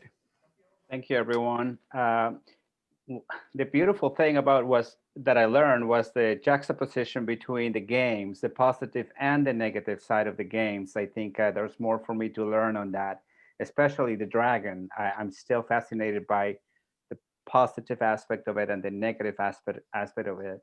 And I think that's all I'm taking with me, and I love it. Thank you. Thank you, Jean Piero. Next up is David, Wesley, and Maritza. David. Great job again, Roger, Claire, and Victor. Really liked the presentation. Very thought-provoking.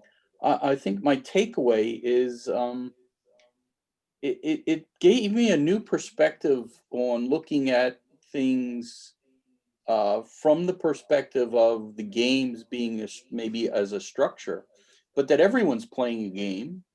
We may all have a common underlying structure to these games, but it gives me the the thought or the reflection to think of things and think of these interactions as the games, and look at that structure and try to help me understand maybe the context of how the reactions and how the relationships occur with different dynamics between individuals and even within groups within society. Wonderful. Thank you, David. Next up is Wesley, Marissa, and Aaron. So the thing that I was thinking about is the idea of chaos itself. And there were some people in the questions that were kind of asking about this. So I kind of think about that as reality being far too complex for us to be able to understand in its totality. And so because it's beyond our comprehension, we think of it as kind of like that dragon, and the different, I sort of think of the positive and negative, mother and father and individual and like chaos itself as different characters. And the practical side of that is that if you hear a story that's missing some of the characters, then you can identify that as kind of an ideology. Because if you think about the sort of green movement, right? It's that like the oppressive side of culture is demolishing the positive side of nature, but it's missing the individual, and it's also missing the flip side of that nature is always trying to kill us, and we're trying to use culture to provide a safe space so that we can all thrive. And so if you use this as kind of a lens for looking at things that we see in our lives today, looking for those characters and seeing which ones are missing can be really helpful to see if what you're seeing is like a true story or if it's more of an ideology. So I think that's a really practical application of the stuff in this chapter. That's fantastic, Wesley. I love this thing about missing characters. Next up is Marissa, Brian, Park, and Towa. I'm so excited that Wesley talked a little bit about culture, because I was thinking I would be going rogue if I brought it up here. And it's in the book, but it wasn't as directly discussed here. But what struck me most about the games we play was Peterson's putting together of culture and games. And he goes, I mean, he says in like strongly, he says that, you know, that it's, you know, it's like a belief system, right? And so he says, you know, why do we even maintain our cultures? And he says, it's not because our culture is a belief system that helps us orient ourselves in the world, which is something that Peterson has told us before. But he says, a belief system is a game that everyone who shares that belief system is playing. And the fact that everybody is playing means that nobody needs to get too upset. And so what he's telling us is that culture, it's only secondarily a belief system. What it is primarily is a game that people are actively engaging in. And so we are, all of us within our little circles of belief systems, we're playing this game, and it's the way in which we come about moral revelations, and that's how societal norms are formed and broken. And it's also the path towards towards building a strength for an integration of our beliefs, but our beliefs as the cultural we, as it were. You know, he says, what he's showing us is that culture is a single system also of morality, and that by playing these games, we're simultaneously governing personal conflict, interpersonal interaction, and imagistic or semantic descriptions of such. And that's like, that's our path towards transforming what could be an unbearable present time into a brighter and better future. And it's, so to me, I feel like what he's saying is that there is a path, and the key lies in figuring out what game it is that you are in. Because once you see that what the game is, that's the way that you can use it. Because, he also tells us that the hero, because, the hero's the sun. The sun is the hero here in the different archetypes. When he goes and he gets, he faces, that unknown, he kind of tames down the chaos. And when he does that, it transforms him. But he goes back to his community. And when he goes back to his community, he transforms his community. And by doing that, he just takes an entire group and elevates it and makes it better. And I find that to be so fascinating, that basically what he's telling us is that, like, all of this, and there's that like almost hidden nugget where he's saying, basically, be the hero. Hey, be the hero. You may think that all you're doing is for yourself, but inevitably, you will elevate whatever group it is that you return to, that you consider to be your community. And on a grander scale, everybody who shares that same system of beliefs. Because if they're playing the game and they see that you're playing the game better, they're going to reorient to play the game the way you're playing it, and everybody wins. Thank you. Excellent. Thank you, Marissa. Next up is Brian Park, Tova, and Jyoti. Brian. Yeah, most fascinating to me was the positives and negatives of the trials and tribulations that everybody in the animal kingdom goes through. It's the broad applicability is what, whether you're a rat or a human, it's crazy to think about. Realizing we all go through these things kind of makes me feel less alone in my struggles and more a part of the world. Just realizing that these are things everyone goes through. Thank you. Wonderful. Thank you, Brian. Next up is Tova, Jyoti, and Parisha. Tova. So as always, my connection was with nothing that we talked about at all whatsoever today. And just, I guess, what today's discussion, which was great, and thank you so much, Roger, for speaking in such a clear way. But I guess what I was wondering is, like, how and in what ways does, like, Peterson's like theory of like the game tied to social contract and specifically imperatives, and in what ways like imperatives work and interact with one another. So another question for another time, but just something I definitely would want to like look into. Thank you, Tova. Next up is Jyoti, Parisha, and Ron. Jyoti. Yeah, Roger, as usual, I was simply mesmerized by your presentation because I have not read Peterson's books, but I only go by what I hear from your presentations and others, and I try to make sense out of them. In my mind, games has a very negative connotation, like we play games. It's like we are manipulating the situation. We are not accepting it as it is. So, but I would say the games people play from nature, father, chaos, and what have you, and we learn rules of life from there. And we take those rules of life to implement in our crisis, in our suffering, in our good days, and in our bad days.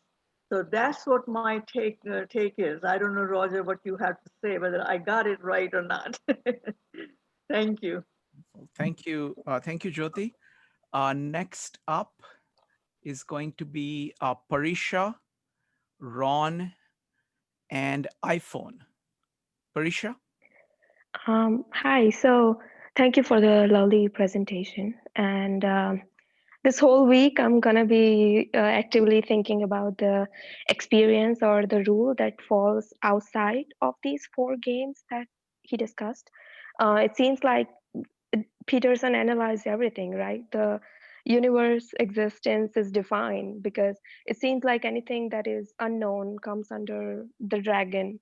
So I understood that the dragon stands for potentiality, like Schrodinger's cat, it's dead or alive at the same time unless you experience it. And I also understood that Peterson tried to define the rules that is made by the matrix. So no one can change the rules, but we all have to be the part of it, whether we like it or not. And but I will be trying to figure out if these rules are just for the conscious beings, or does it also fit for the unconscious mind? So how do you fit the sixth sense, for example? How do you fit the deja vu in the games? Is it the protective aspect from the Great Mother? Is it the warrior son trying to predict the unexplored?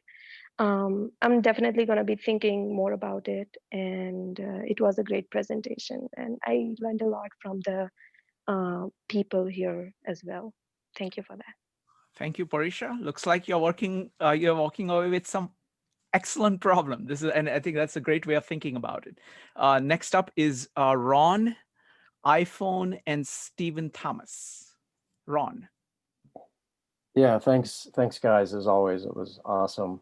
Hopefully, this is not too much of a little bit of a side thing, and it also might be in the form of a question going forward. And also, apologies if it's come up at a session I was not at. But last week, and I give credit to David Miller, who I think left already, brought this up. You know, anytime we talk about the Great Father and the Great Mother, which is a theme that runs through a lot of this, there's this idea that in early Christianity, there was the Father, the Mother, and the Son, and that over time, the Mother got changed to the Holy Spirit in kind of an intentional way of, we can't give too much to the feminine or the mother, etc. So I just kind of have an open question as to how much that has skewered things in the Western mind, given how much the Western mind is embedded in Christianity, and also whether Peterson in any way has ever brought that up or talked about it. And again, it could be a future topic, but it's just something that really grabbed my attention every time we talk about the mother and father is how does that land on Western ears because of that change. So thanks again. Excellent point. Excellent point, Ron. Next up is iPhone. I'm sorry, I don't know your name. iPhone, Stephen, and William. Hi, iPhone? can you hear me? Yes, go ahead. Beautiful. My name is Marlene, by the way, and I'm Sorry, I'm butting in. iPhone's microphone is not working. We had a problem in our group too. Yeah, let's try that. Give me just a second. iPhone, could you speak into your iPhone very close to the mic? Yes, Go ahead. Go ahead. as close as I'll get. That's good. I guess it was a fabulous presentation, my first experience, and it was wonderful. Thank you so much for everything. I guess there was just so much information that I need to reflect on. I think one of the things I'll be thinking about as well is, not only the mother, the father, but also social media, technology, how that has come into play and how that influences our paths and our choices in life.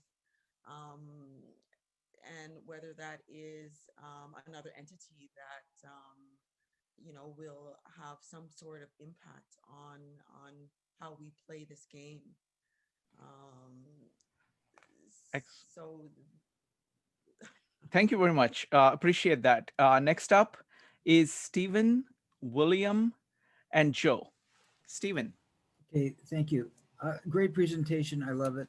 The part that seems to be really powerful for me is that there's this individuality. You know, people are saying, well, how do we play the game? And my question, I think the real question should be, how do I create value for myself?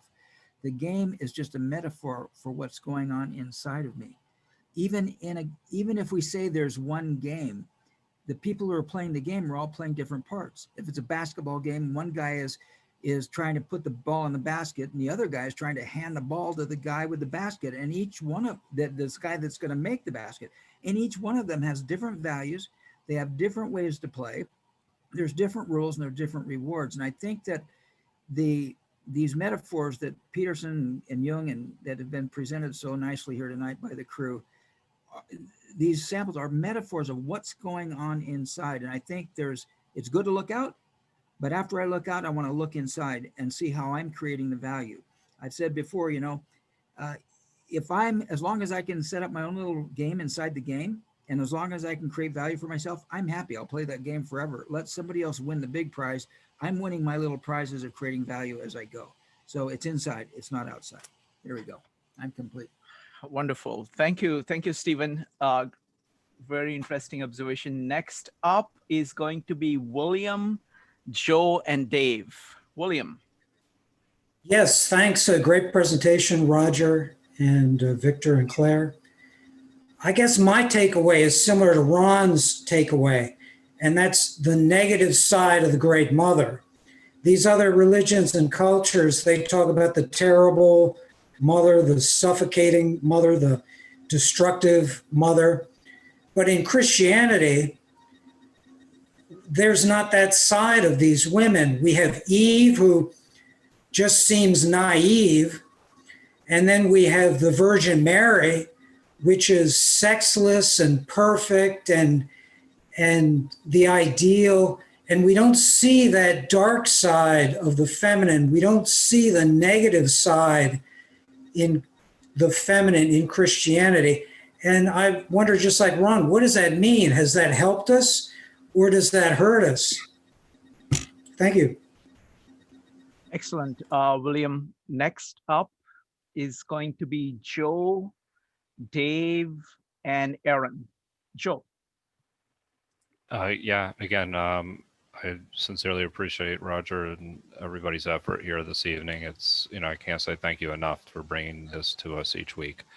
The main takeaway that I had was in our discussion during the breakout was the idea, is it more important for the game to be fair or equitable? And I think that's an important distinction, is that if it's fair, you know, that we're less likely to have revolutions and things along those lines because people feel like they can participate and they'll continue to participate. However, you would think that that also drives a level of equitability, you know, equality, but it's not necessarily clear. And so there's this relationship between these two things that it's not clear to me whether it's more important that the game be equitable or fair. And so that is the main question that I have walking away. The other is that we talked a little bit in our group about just the language. If we were using different words instead of game, and we were using frameworks and principles and things along those lines, that it becomes much more clear as to how this would actually work, you know, throughout the world, and how it works on a geographic scale or even globally, and how these metaphors work become much more clear. A game is a closed domain, therefore we start to think about it in a very specific way. So that was just another takeaway. Excellent. Thanks, Joe. Next up is Dave, Aaron, and Pegor. Thanks, Shrikant, and great presentation by Roger, Claire, and Victor tonight. An example always comes to my mind of this something good coming out of chaos. Chaos has got to have a better publicist or PR guy. but opportunity comes out of chaos. 52 living ideas would still be stuck in a coffee shop on Manhattan Island if it wasn't for the virus and Shrikant. But we're communicating all around the world tonight because of the virus. And that's something positive coming out of chaos. The second comment, Roger, talked about the adversary being the opposite of the hero or whatever. To me, it's helpful to think of Jung's shadow, the evil that lurks inside of all of us. And the last comment, what comes to mind about the destructive mother is the insect called a praying mantis, or the walking stick, that thanks her lover by eating him after they have sex. So just a thought of all you women out there. Thank you all. Good night. Thanks, everybody. Thanks, Dave. Next up is Aaron, Pegor, and Joel. Aaron. Dave, that was a fantastic connection. I love when we take this and put this in the tangible world. So thank you. My breakout room talked a lot about God, strangely enough. But one interesting question that came from this is the idea of like, are archetypes grounded more in logic or in faith? I think maybe that's something that we could re-examine. Excellent. Thank you very much. Next up is Pegor, Joel, and Mark. Yeah, so first of all, thank you, Roger, Claire, and Victor, for an awesome presentation. Always grateful for that. Very interesting conversation. I sort of want to throw out a question, not necessarily an answer. I don't want an answer necessarily to that. It's just a question for the future is, given that we're sort of going into the age of genetic modification, will that unlock our ability to change the rules of the game? Sorry, Pegor, I missed that. Can you repeat that? Given that we're going into the age of genetic modification, will that unlock our ability to change the rules of the game? Okay, thank you. Next up is Joel, Mark, and Judith. Joel.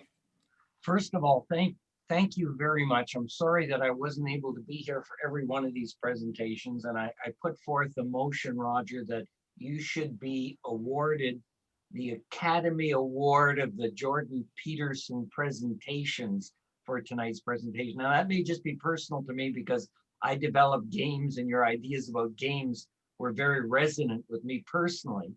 As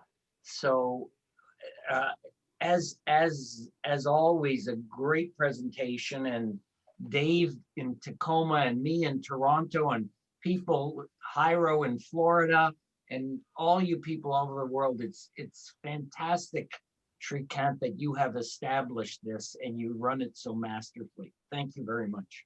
Thank you, Joel. Next up is Mark, Judith, and Jean. Mark. I thought this was a really nice presentation, and what I take back out of this is I agree with Steve. I think that first of all, I think that what the concept of chaos, I'd like to see that to be instead to unconscious, and to think about chaos more of the unconscious, and that in those terms, and that what's going on is that the consciousness feels like the unconscious is chaos, because it's trying to maintain its integrity.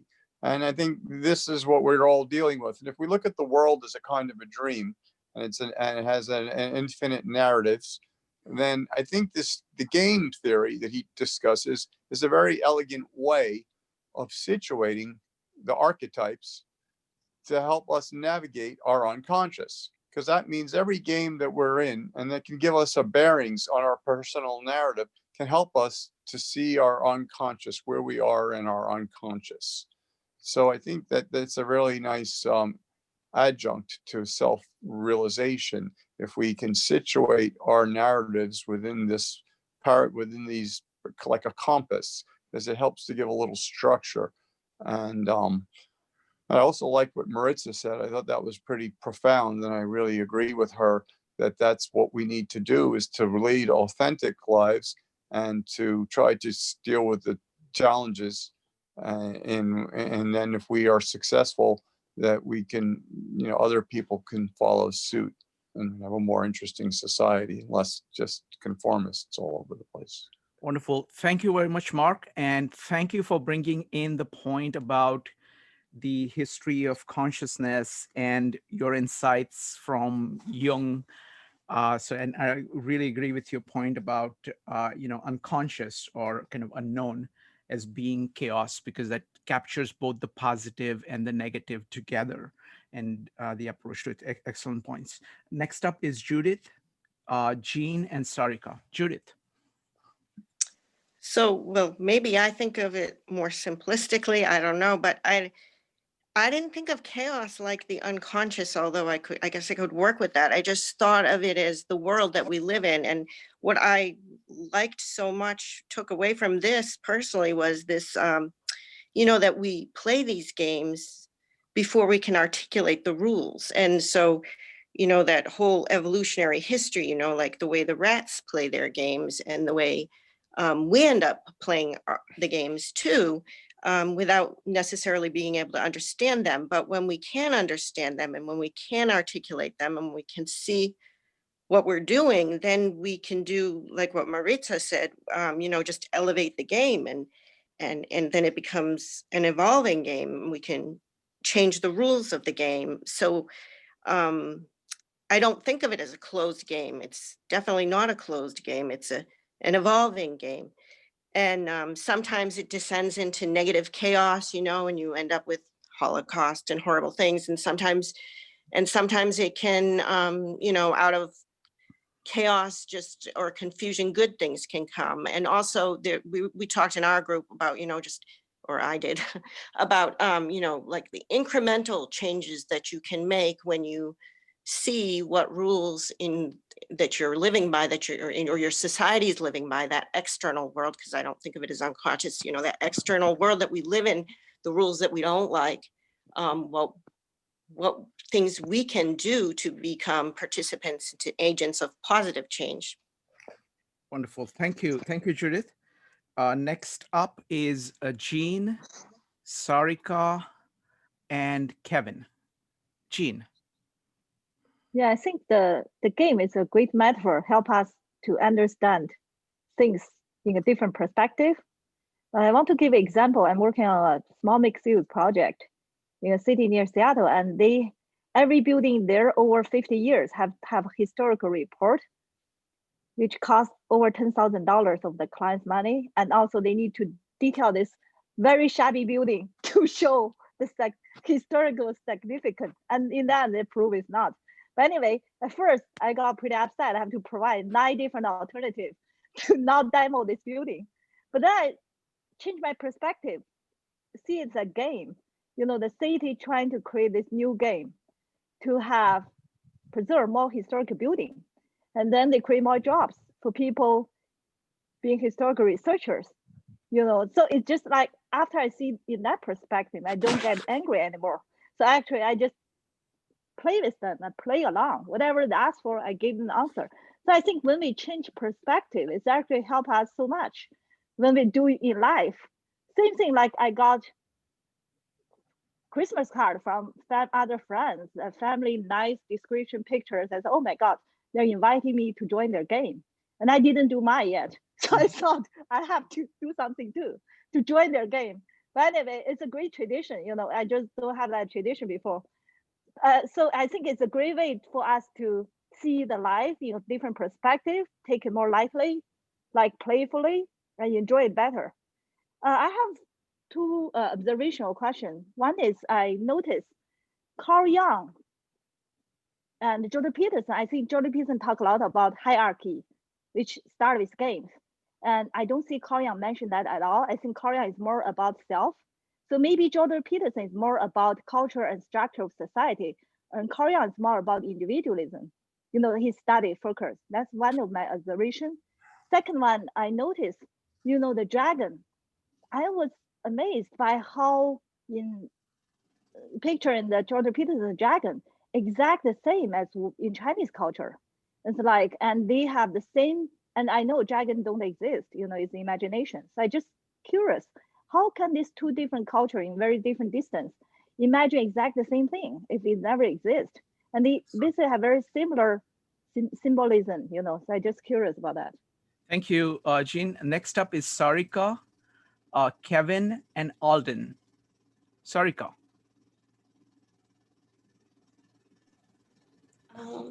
Actually, I'm gonna skip today. Sure, no problem. Next one is Kevin, Alden, and Mike. Kevin. Thank you. I got a couple comment about Marisa about cultures. Actually, even we didn't mention the culture, always underline about the culture. Then also the I cannot PSO about ask question about the dragon positive side. Actually, we learned some positive side. For example, Devine, the son, they have tried to act as hero, try to rescue from the chaos to the order again. And actually, I got one. It's observation. Think about our kids. I believe kids like video game better than the education system what we have now. Here's the reason I think about the player. They should have more opportunity to participate. The rule to make a rule of the game or improve the rule of game. Like our current educator never asks students, why you like video game better than the game I made for you. So that's my question. Thank you. Wonderful. Thank you, Kevin. Great observation. Next up is Alden, Mike, and Martin. Alden. Hey, so again, fantastic job. I struggled with this topic a bit more than normal. I think I just kept trying to connect it to the idea of how does this go on to create valence, or how do we connect this to meaning? But I have the book right next to me, and the subtext of this also being the architecture of belief, I think clicked in a lot more for me in terms of the fact that this idea of games is very similar to creating structure. And so just like in a building, its architecture would need to go on to take the different beams and loads and whatnot and weigh things in a specific way to be efficient, but also beautiful. We need to be able to operate within society and with each other and within ourselves in a way that is efficient and beautiful.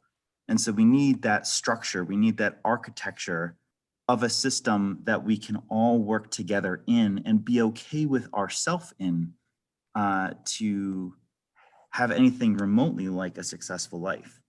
And so I made a lot more of a connection again to this being dealing with the architecture of belief rather than stereotypical value and meaning. And I think that just made a lot more sense of this whole topic. But fantastic job. Excellent. Thank you. Thank you, Alden. Next up is Mike, Martin, and Julie. Mike, I'll give you 3 minutes.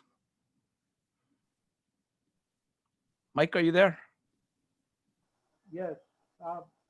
Okay, can you hear me? Yes. Okay. Roger, Claire, Victor, and all the rest of you did a pretty good job of surrounding the problem. I almost understand it, but not quite. This concept is called the archetypes, and Jung is called mind maps, and it's tied into mind maps. And when I get into the statement, you could say, brings us back to the statement that the map is not the territory. And we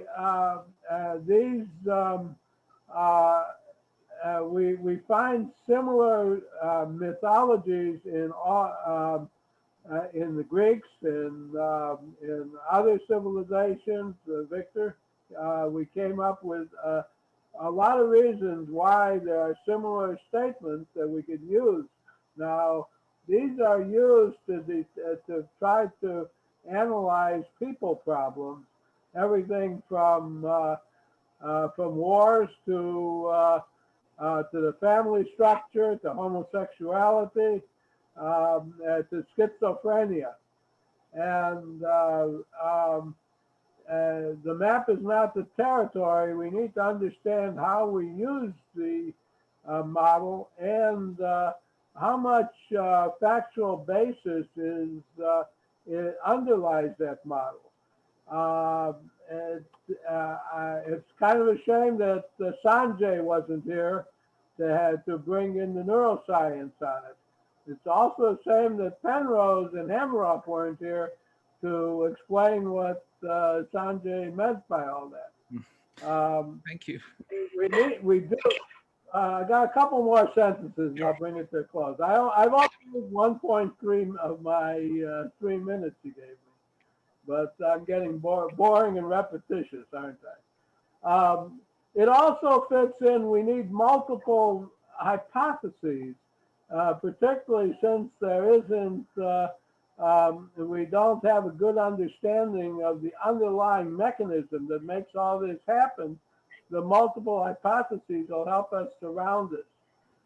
Some of what Newman said, I take is he took off on Jung's concepts and expanded them, but between the two of them, I think it goes back to Thomas Aquinas's analysis of the problem of how many angels can dance on the head of a pin.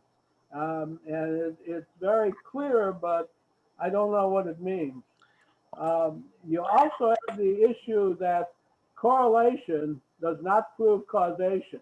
And because we see something similar between how a dog builds a social pack, we can't say that there's a similar cause in humans. Thank you, Mike. Thank you, Mike. I have to stop you here. Otherwise, you're going to take us through the whole history of the world. You gave me 3 minutes, okay? Thank you. I set a timer. The other thing is chaos is not a measure of disorder and randomness. It's a measure of order. Shannon's information theory used entropy and chaos to tell how much bandwidth you need to send a message. And I'll yield the balance of my time, which is another 28 seconds. Okay, thank you, thank you. No, I always calculate times of people about how much they are adding to the kind of core of the discourse. So I give people more time when they are making just profound points. See, you are fantastic at covering a large amount of ground. It was wonderful. Thank you, sir. Next up is Martin, Julie, and Kondapoli. Martin.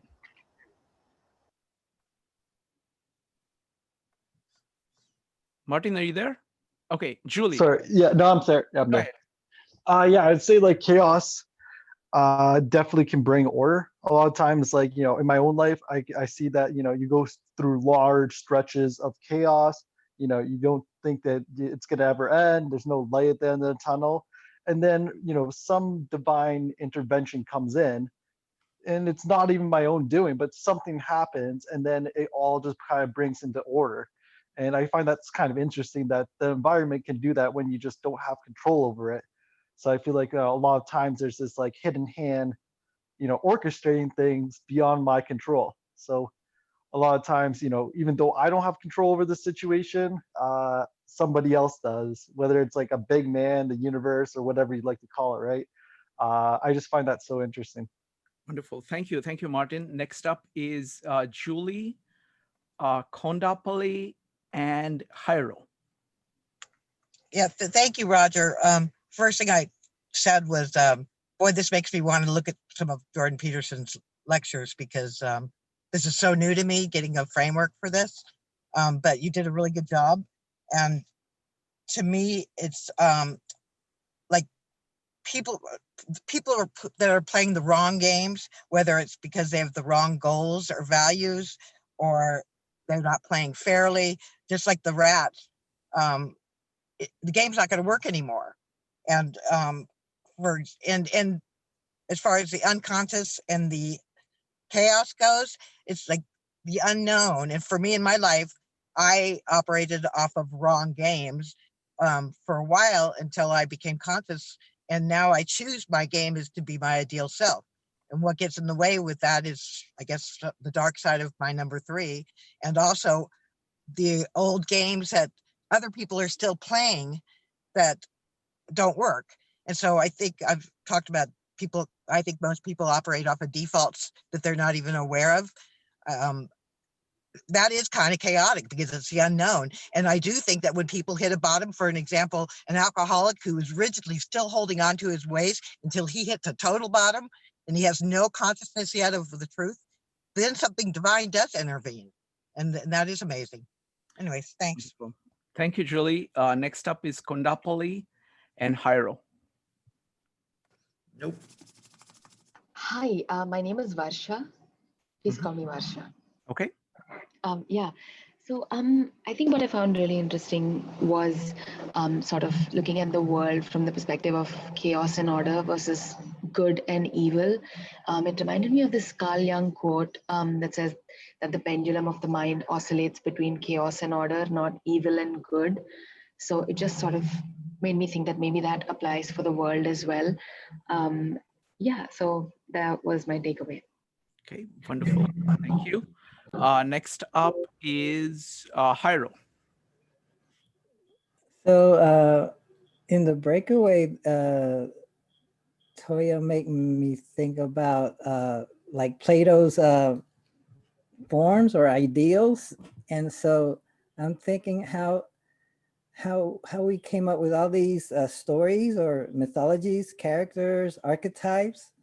So my multiple, or one of my hypotheses might be that it's in our DNA, and maybe the way to prove that would be to study like an isolated culture and or keep them isolated and see after several centuries, see if they come up with similar mythologies and archetypes, and that would be interesting. Or is it something that everything has to come together? It requires different ingredients to make it come about, and I guess all cultures come up with their own stories, and so I'm thinking that a way to look at it is that like the characters are in the stories are like the archetypes, and the plot of the story or the storyline with all the characters in it is what the author develops, and that's like the game or the set of rules or a template. And maybe that's stored in Plato's realm of forms. That could be another hypothesis. Okay. Thank you. Thank you, Hyro. So what I'm going to do now is I'm going to quickly recap what everybody has said, and then I'm going to have Victor and then Roger comment. So it's just a whole amazing range of comments from everybody, just incredible. So Brian Nelson talked about the entire cast of characters, cast of players that in the game, including brothers and sisters, and the unreasonable fear of chaos that people have, which ends up making them lose opportunities that lie in there. Giapparo talked about the juxtaposition of the positive and negative. David talked about the structure of games. Wesley's fascinating idea was to look for the missing characters in stories, in civilizations, in ideologies. Marisa talked about that culture is a system of games, not belief systems, and to understand what games that are going on. Brian reminded Rats reminded that he's not alone, that the same kind of patterns that happen within you are happening in all people around you, as well as different mammals as well. Toa talked about how this applies to social imperatives. Parisha talks about talked about looking for games that are outside of these four games that Jordan Peterson talks about. Ron talked about the consequence of elimination of the feminine from Christianity and its impact, the reason for it and its impact. Millian talked about how social media may be impacting our games. Stephen talked about how do you create a value for yourself, and what really matters is what is inside, not outside. William talked about the fact that in Western thinking, the negative side of the feminine and the destructive side is missing. There is no Kali, equivalent of Kali in the Western corpus. Joe talked about should the game be equitable or fair. Dave talked about the fact that chaos really needs a better publicist. It's not doing a good job of hiring publicists. Aaron talked about our archetypes grounded in the mind or the heart. Pegor talked about the consequences of genetic modifications on all of this. Mark talked about, said that chaos is better understood as the unconscious. Judith talked about the fact that we play games long before we know the rules and the consequences of that. Jean talked about how your perspective changes when you actually understand the game somebody else is playing. Kevin remarked on the fact that video games are far more popular, are far more engaging for kids than education. And what does it say about education and video games? Alden talked about the importance of creating architecture of belief as base for leading a good life. Martin talked about the hidden hand that takes you from chaos to order. Julie talked about the games, many games that people play that don't actually work. Varsha talked about the pendulum between order and chaos, and Haro had a whole series of hypotheses from isolated culture to Plato. And Mike reminded us that these are maps of meaning, not the territory, distinguishing between maps and territory, among other things. So this is a quick recap of what just amazing things everybody talked about. So now for comments from Victor and then Roger. Victor. Well, it was amazing night, guys. And I really like what Jyoti has brought up, that in terms of the word game, we kind of had that negative connotation, that it's so artificial. It's something that we try to manipulate the other person. It's nice that she actually brought it up, because that's true. That's the kind of meaning we currently we associate with that. And at the same time, we have to expand our definition to bring in the idea of we acting with another person. We are in a dynamic with another person. So that has to come into our definition of the word game. And I truly love that she actually brought it up. That's one thing. And tonight's presentation by Roger, it was amazing to bring together so many aspects of our own actions with ourselves in the culture or in the community, and what those aspects are, and what's the matrix out there. And he left out with saying how to play this, or how to act all these things, and he left it for the next lecture, which I'm looking forward to.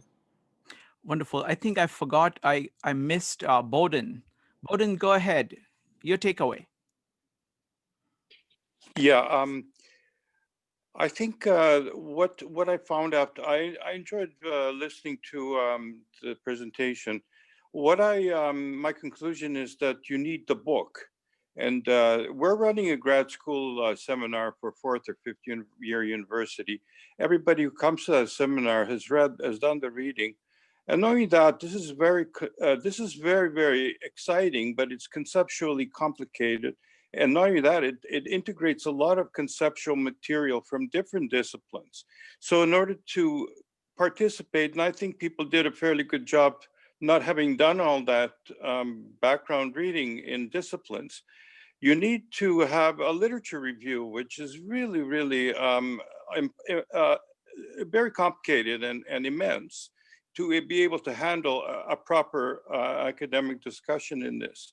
So I think you need the book, first of all, if you really want to do it properly. I think we've done it in sort of a way which everybody can relate to in their own particular way, but that I don't know if that actually is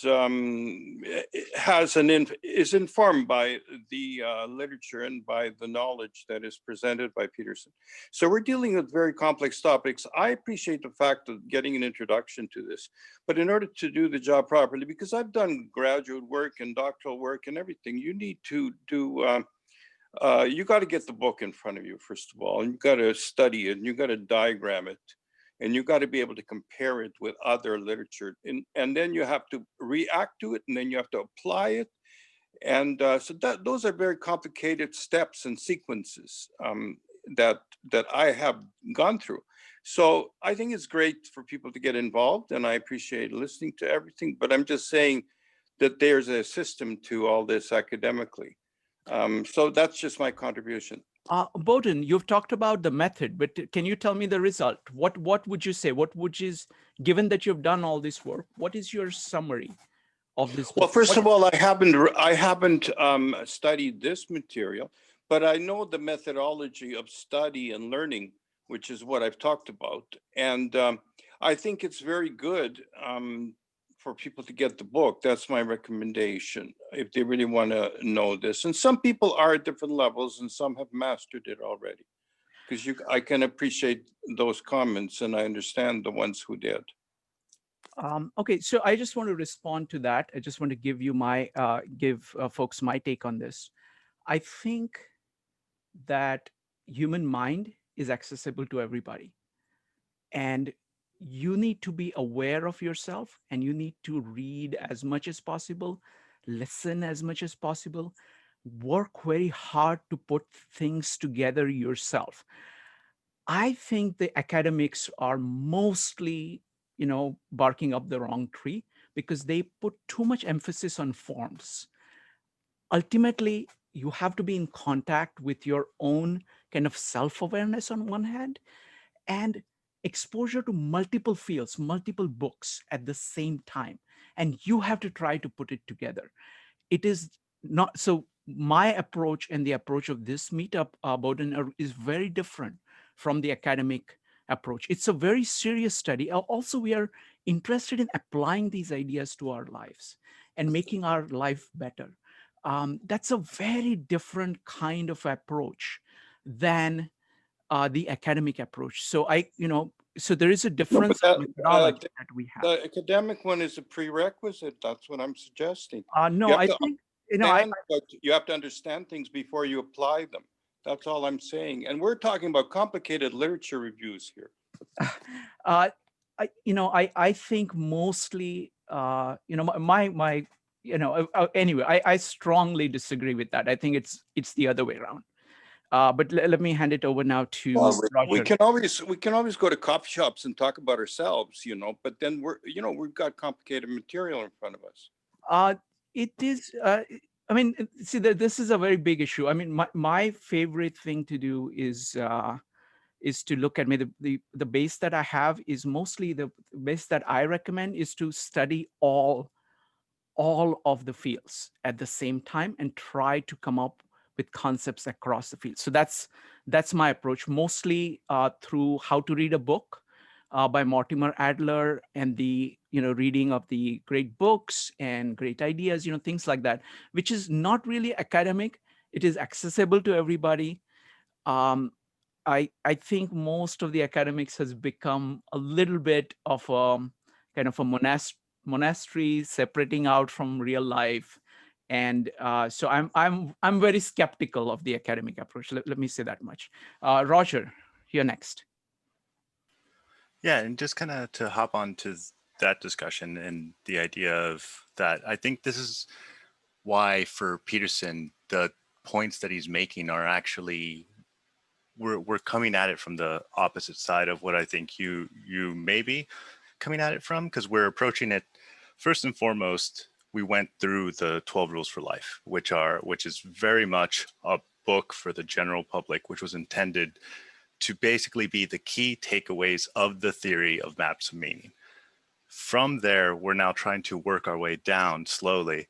But at the same time, like you mentioned, if yeah, you will definitely get the theory much better and have the proof actually pointed out to you. If you do read the book and we do a literature analysis, I guarantee you we'd have about 5 people here that would be willing to do that and spend multiple hours doing that. I say this only because I literally run another meetup where that is exactly what we do. We run through the lecture as though it's a course, and then we look at the book at the same time. And a couple of people that are here are actually also members that have gone to that discussion group, but it's by far a much smaller group. And I think this is just more to make it more, these ideas more accessible. And even at the start, we also clarified that this is just a general intro to the ideas. And I highly still recommend to anyone and everyone who is interested that there's plenty of videos of Peterson in his own words speaking about 2.5 hours. Actually, we got over 2.5 hours because he has 2 different versions. So about 5 hours, 6 hours of each one of the games that we discussed today. So if you would like to have a better understanding or more complex understanding, you can definitely do that. On top of that, there's plenty of criticism and debate about Peterson's ideas, which are also online. And I always recommend anyone and everyone to always expose yourself to ideas that challenge that. But yeah, I don't think that putting it in a sense of an academic rigor is necessary for an understanding of the concepts. I think maybe for an understanding of the proof of the concept, yes, but not for the understanding of the takeaways of that concept. Otherwise, in order to understand 12 Rules for Life, it would require you to understand maps of meaning, which isn't the case at all.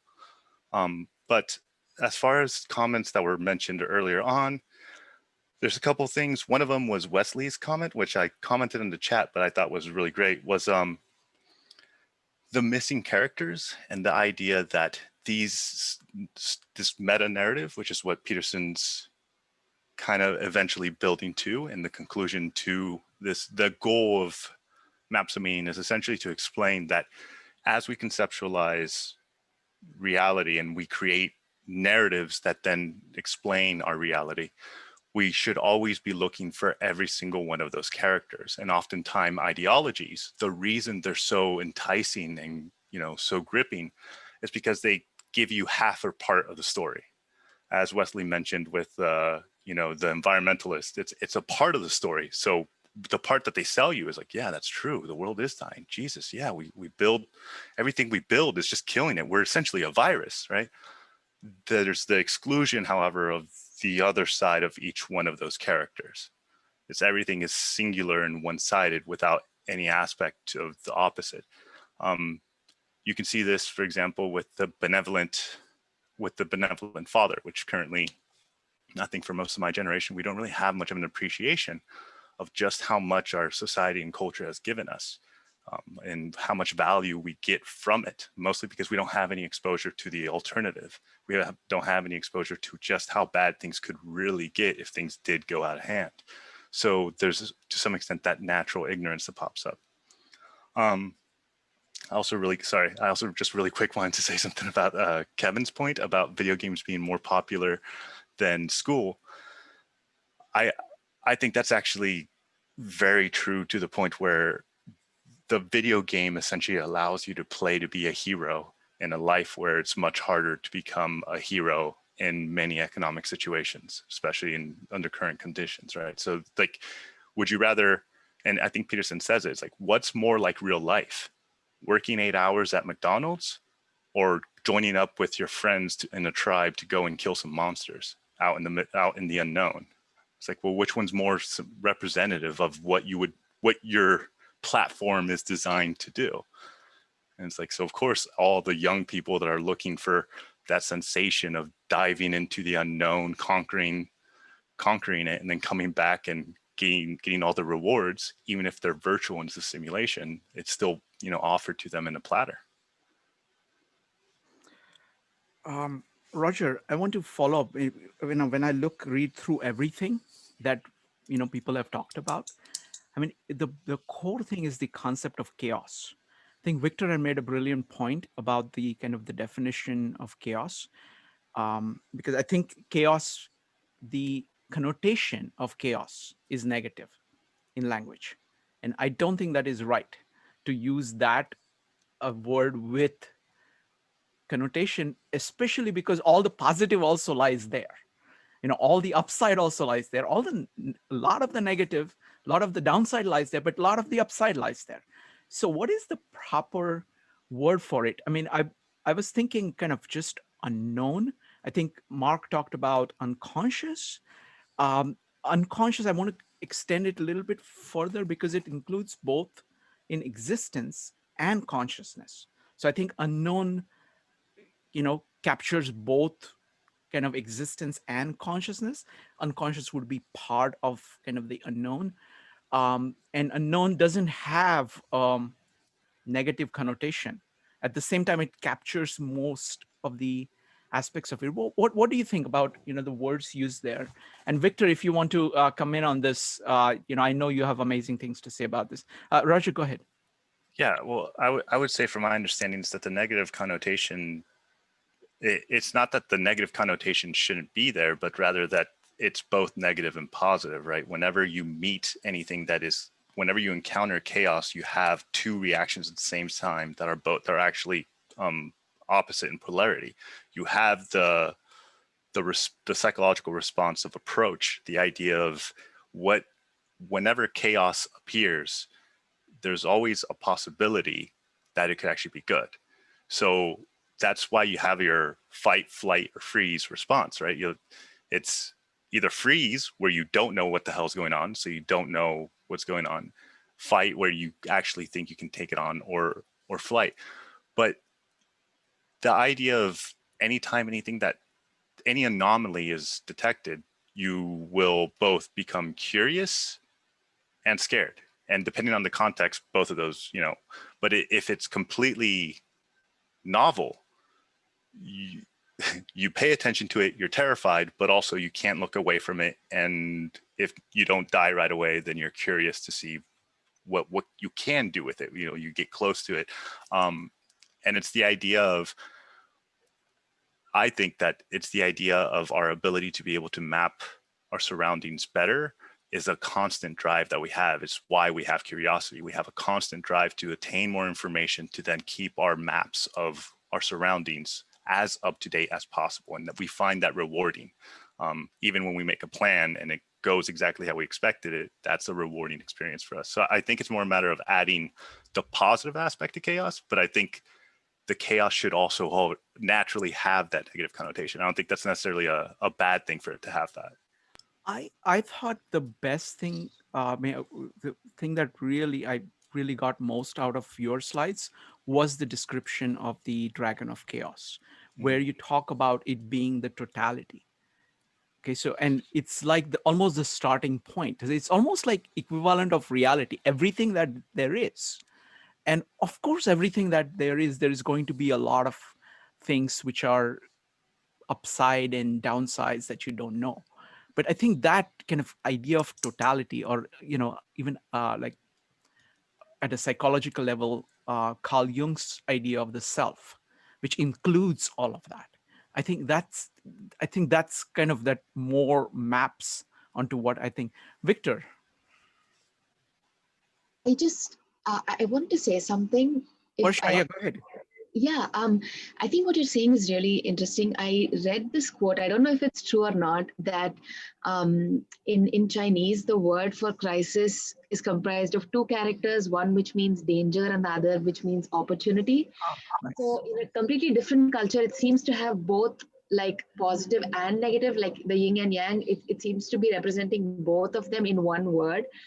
So I don't know to what extent this is cultural. I mean, certain cultures do have different attitudes to like maybe the new and the novel. So, and there is that Sapir-Whorf hypothesis, obviously stating that, language shapes your like categorization of your experience. So I think what you're saying is right, that chaos, if it has purely a negative connotation, then it doesn't fully convey, what it represents. So yeah, I just really liked what you said. Thank you, Varsha. Folks, if anybody wants to comment on this, just go ahead and type exclamation mark. Oh yeah. Just The thing go ahead and type exclamation mark. hello. In this one. So, Mark, go ahead.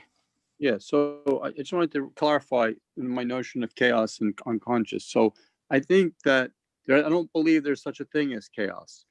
I think that we interpret chaos, we interpret the unconscious as chaos depending upon how we're situated in relation, how our conscious or our ego is in relation to our unconscious.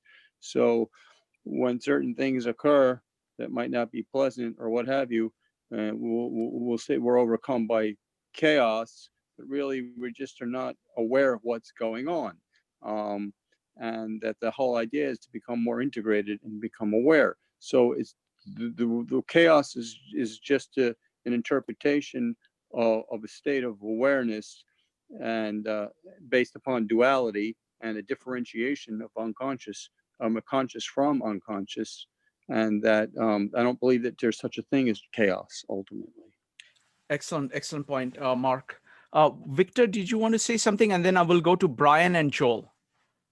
Yes, yeah, quickly onto the idea of the definition of the word game and with its negative connotation. And personally, I tend to think it in terms of the other word, and that other word is play. Just the idea of play. And to give an example, I always think that I am in a play all the time. By play, my definition is something like an action and feedback dynamic.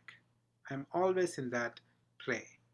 So this, I take it to the idea of known and unknown and chaos and the potential, the positive potential and the negative potential, all of it. So I tend to think like, okay, I am in a play with this negative part, or I am in a play with this potential negative part, which can potentially give me a positive thing, or positive and negative. So I am personally using the word play instead of game, which is helping me to clarify some things for myself. I hope it helps for anyone out there. Excellent. Thank you. And it's also a verb instead of a noun usually. So, and I think that also is a nice touch. Next up is going to be Brian, Joel, and Varsha. Brian. So in terms of possible alternatives to chaos, realm of possibilities is one I've encountered. The other is the encompassing from Karl Jaspers, a German philosopher. And then one I liked that I heard earlier here today was awesome, the awesome. Kind of, somebody said it's, the response is awe, and then it's fight or flight. And so the awesomeness captures both possibilities. Wonderful. Thank you, Brian. Next up is Joel and Varsha. Joel? Thank you very much. I just wanted to go back to the exchange between Bodan and yourself. And because I consider you both friends, and actually I agree with both of your positions, something came up at another seminar which maybe encapsulates what you're both taking opposite positions on. And that was a short phrase that struck me. It said, doing the right thing wrong is better than doing the wrong thing right. So, obviously you have different ideas about which one is the right thing and which one is the wrong thing. But I just, for instance, I'm a perfect example. I heard of Jordan Peterson. I'm too lazy or too old to pick up a book and study it the way it probably deserves to be studied. Am I better off for having had this much exposure, or should I have not touched it all if I wasn't prepared to devote the time? I'm not sure. I'm not sure myself, but I think it was a worthwhile exchange, and I think they're both valid points of view. Thank you, Joel. Next up is Varsha. Yes, I wanted to react to what Mark said about there's no such thing as chaos. It reminded me of this quote that I read. It said, "Chaos, all chaos is just order we haven't yet made sense of." So that is something that what he said reminded me of that. So I just wanted to say. Wonderful. Roger, so what are we doing next time? All right, so yeah, for the next lecture, he's going to be jumping into the problem of fear and how it manifests, what are its symbols, and why we have the reactions that we tend to have, and what is it that elicits those responses. So it should be interesting. Hope to see you all there. Excellent. All right, folks, this is a wonderful, wonderful discussion. Thank you very much. And Roger, this is incredible. I just love it. All right. See you folks soon. Bye.